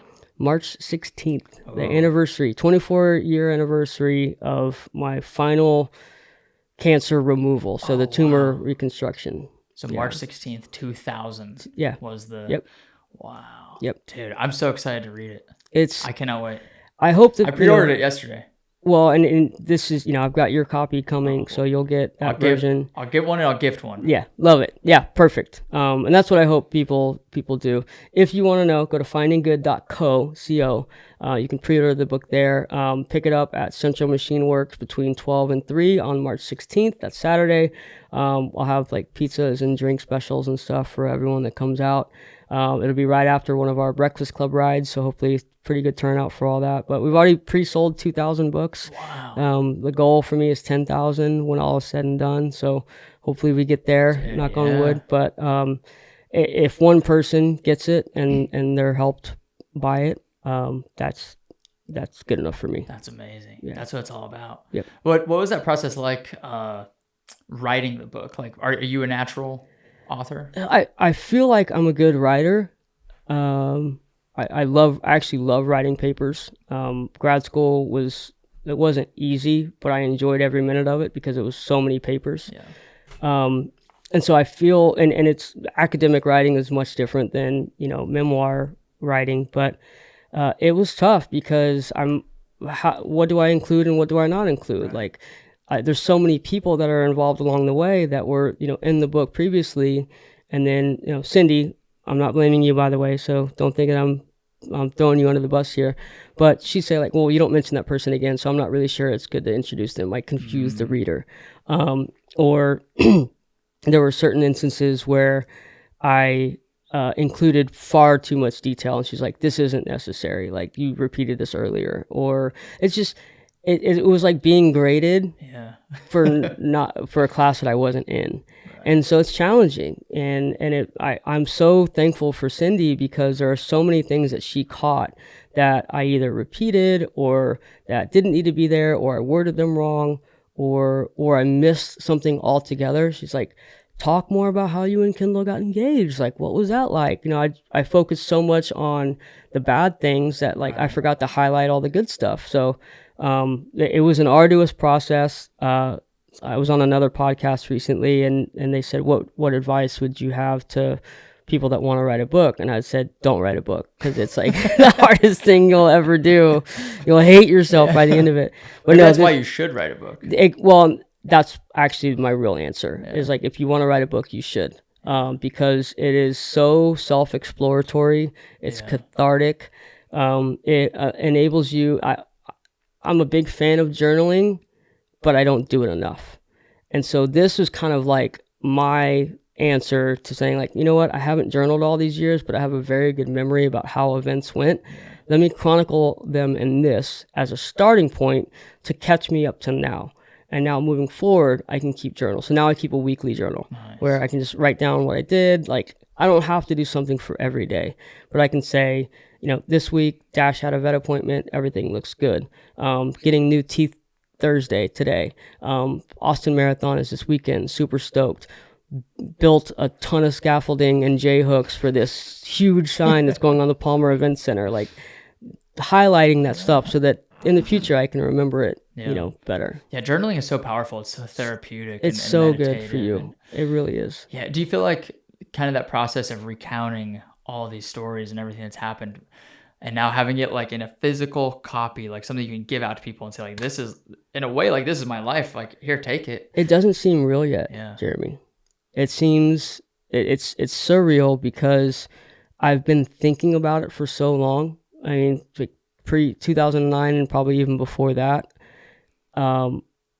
Having something for a cancer patient, for a drug addict, for someone that's not living a good life, for me to be able to say like, read this, and you don't have to let me know what you think, but I think this can help you, or I think there's things in here that you'll appreciate, or that might get you out of this funk that you're in. I listed 3 reasons for why I wrote it. The first one is to help people. The second one is catharsis. Like, it helped me heal from a lot of things that I really had pent up. And then the third one, I joked before, was like, yeah, to make a lot of money. But the truth is, like, I do want this to go viral. Yeah, I do want this to reach as many people as possible, because the more people that read it, I truly believe they can become better communicators. They can become more appreciative of the life that they have. They'll look at sunsets differently. They'll look at the milestones in their life as just little wins on this, huge journey that we're all in together. And God forbid, something bad happens to anyone. I mentioned Connor McKim earlier in the podcast. My friend Mo Wilson was tragically killed last year. I've had people die in bike accidents, sudden heart attacks, just like freak things like falling off of a balcony or a hot tub. You don't know what's going to happen in life, and that doesn't mean that you should walk on pins and needles, but I do think it means that at some point during every day you should just pause and say, I'm breathing air, I've got food in my belly, I'm able to interact with the world around me through sight, sound, smell.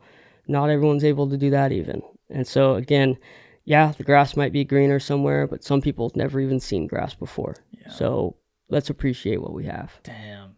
How does it make you feel that you are now like the source of inspiration for people, where like, I'm sure at some point you were like looking up to all these people, like you mentioned the people from Ironman, like you saw them like, oh, that's so inspiring, I'd love to do that. Like now you're one of those people. How does that make you feel? It's tough because that places a lot of responsibility on me. Yeah. And I'm what I'm about to say isn't me trying to like shirk off that responsibility, but I don't want to be an inspiration. I just want to inspire. Like I don't want people to feel like it ends with me. I want them to think that they can be an inspiration too. And that's what I get from like your content. Like there are some influencers out there that I've stumbled across, the algorithms or whatever, and they're just like cringy, self-serving. Yeah. And like to the point where it's like it's not even about confidence. I could never do that just because it's weird, like it's just so focused on you and championing you. And more often than not, those are the type of people that I see when they're not on camera. They're just like this, they're stuck in their phone the whole time. Yeah. There's really no personality. There's no eye contact face to face. And that's a sad state to live in my opinion. Now, again, if that's your finding good, if that's your, hey, I'm being selfish, I'm going to do what I can, and because I love content and I'm happy because of it, then yes, do that. It's not for me. So I don't want to be an inspiration, but I want to inspire others to live the life that they want to live. Not the life that I want to live, not the life that I've laid out in Finding Good, but whatever makes you happy, I want to enable you to do that and inspire you to do that. I love that. Dude, I think you're definitely doing it. I hope, yeah. I mean, like, you did it to me. To you, like you, and you did, and you me also. So like, yeah. The reciprocal of that is, I don't need anything in return. Like if I help somebody do something, whether it's symbolic or practical, if I help you write that book, or if I help you re-roof your house, like I don't want anything in return. I am alive, whether it's luck, fate, divine inspiration, whatever you want to call it. Like I'm still here. What do you think it is? I think it's a culmination. I don't struggle with faith, but what I knew growing up is vastly different. And so I believe there's a creator. I believe that there is sin. I believe that most of the bases of religion are founded in some morality, like figuring out like how to do things well. But I've got Jewish friends, I've got atheist friends, I've got Mormon friends, all walks of life, Hindu, Muslim, like everyone's accounted for. Yeah. And yet I've found and surrounded myself with the people that they don't adhere to their respective religion to the non-contextual aspects of it. They take the good, for lack of better words, the good parts of it out and like synthesize it and live life that way. Yeah. And again, like you and I talked about, like acquisition of knowledge and information, like there's a lot of things that when certain religions were founded, that things are vastly different. And you can look at that to any document, like our Constitution, things are vastly different than they were in 1776. So, it's tough to really name what it is, but the reason why I shy away from saying God has a plan or everything happens for a reason is, to me, there's no valid reason, like I mentioned, for why Emma Duke died when she was 3 years old. Like, she used to sit next to me in my hospital bed. She was the most adorable little girl. Her parents, Russell and Kathy, were very good friends with my parents. Kathy has also since passed away, but Russell is just the best guy ever. Mountain biker, old kind of hippie dude, like just salt of the earth. There's no reason why Emma shouldn't have lived a long life. And so I like the idea of faith for sure. And I certainly have relied on it a lot in my life, but I tread cautiously when I talk about, something being divine or foretold or based on prayer, because I've prayed for a lot of people and they're gone. And I don't, it's life. We know that this thing isn't guaranteed. And we know that as we count down those weeks and as those suns set, that's the last we'll ever see that day. So let's appreciate that day. And let's treat each other with kindness along the way. Yeah, dude, I wholeheartedly agree with that. The first time I really started questioning those things myself was when Bree, her sister, passed away in a car accident in 2017. I'm so sorry. She was 17 years old. She's like 2 years younger than Bree, and it's like, why? Like, what? You can't explain that tragedy. Exactly. There's nothing. And I had some friends that are like, oh, it's just part of God's plan. I'm like, what kind of plan is that? Like, what good comes out of that? There's a big part of the story that I haven't talked about with you that I've talked about in the book, but I think it's important to acknowledge. Kendall was married before me, and sadly, her husband Dylan passed away.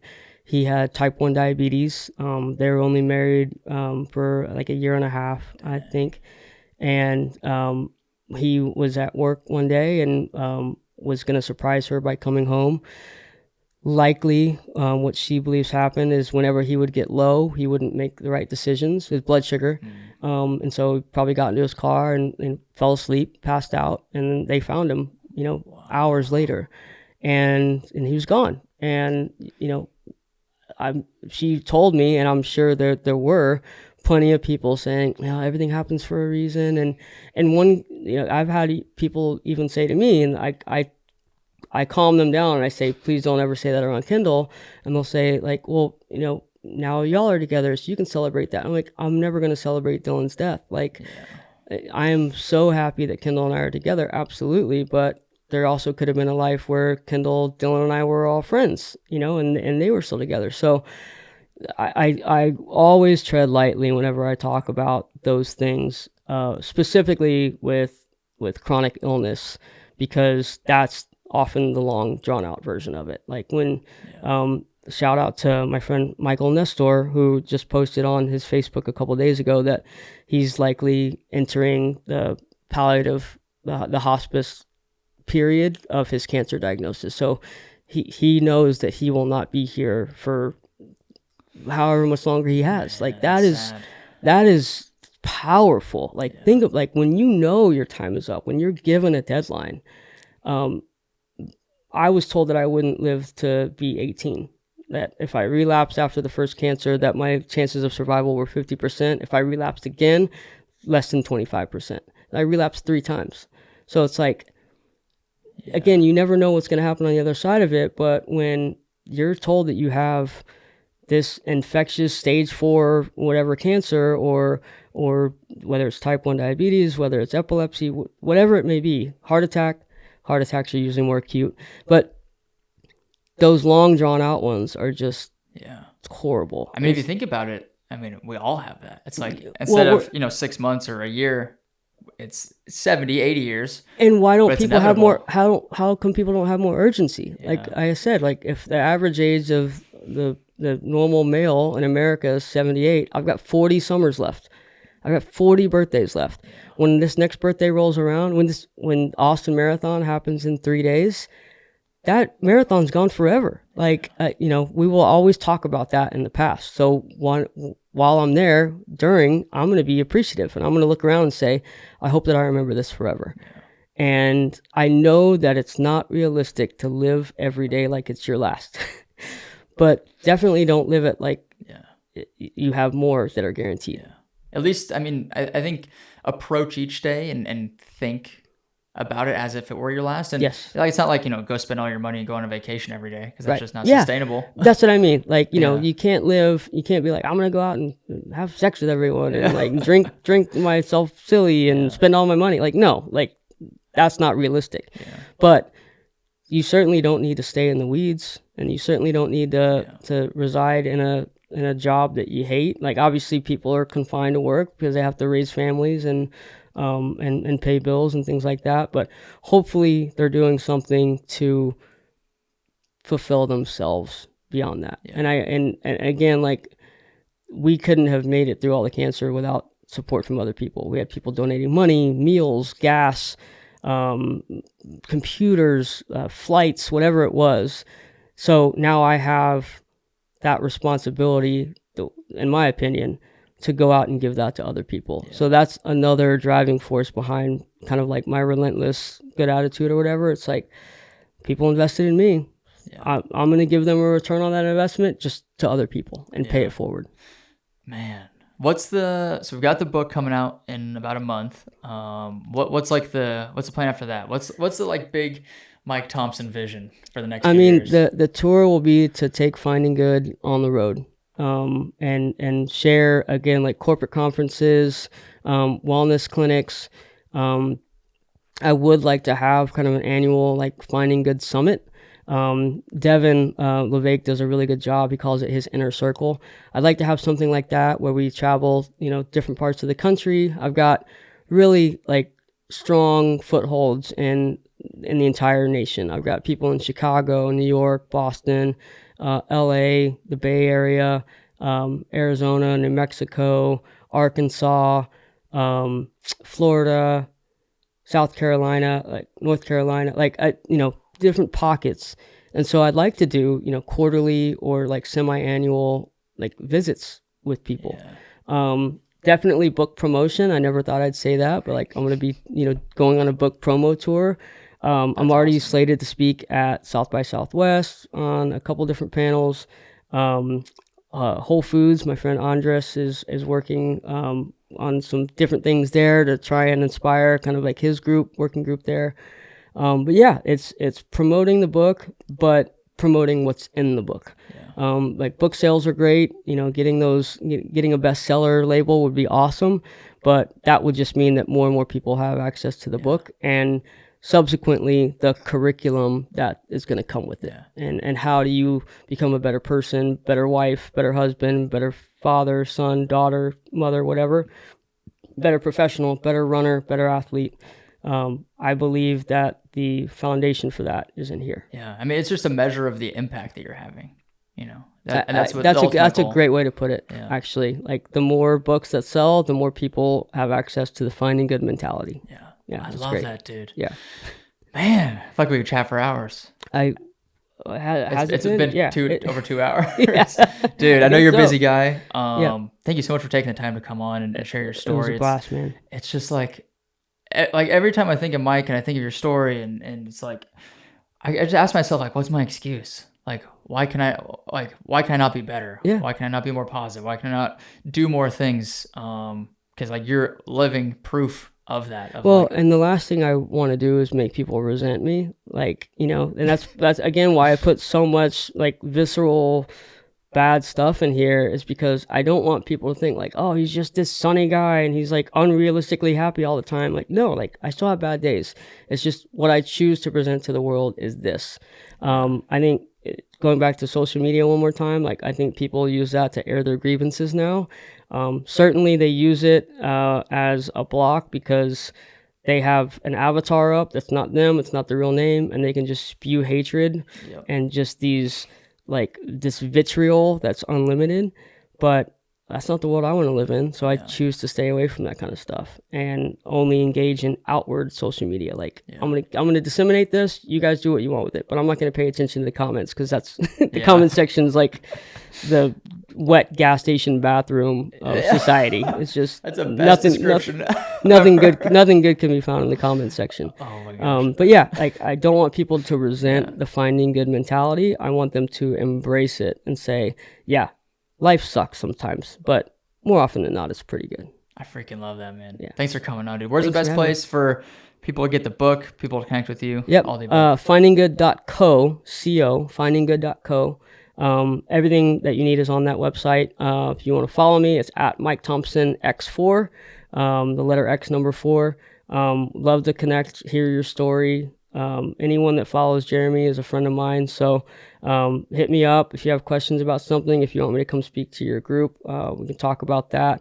I hope that people buy the book. If any book groups, book clubs are out there and you want some, I'm happy to give you bulk books so that a group can read it and process it together. But findinggood.co, this is just the start of what I hope will be a movement that will change the world. Dude, I feel like it hasn't even started yet. It's just the beginning. Just rubbing the sticks together. Heck yeah. I love it, man. Thanks again, dude. Thanks, Jeremy. Goodbye, everybody. Thank you so much for tuning into the show. If you enjoyed this episode, please make sure to subscribe to the channel, leave a review, and share it with a friend. We'll see you in the next one.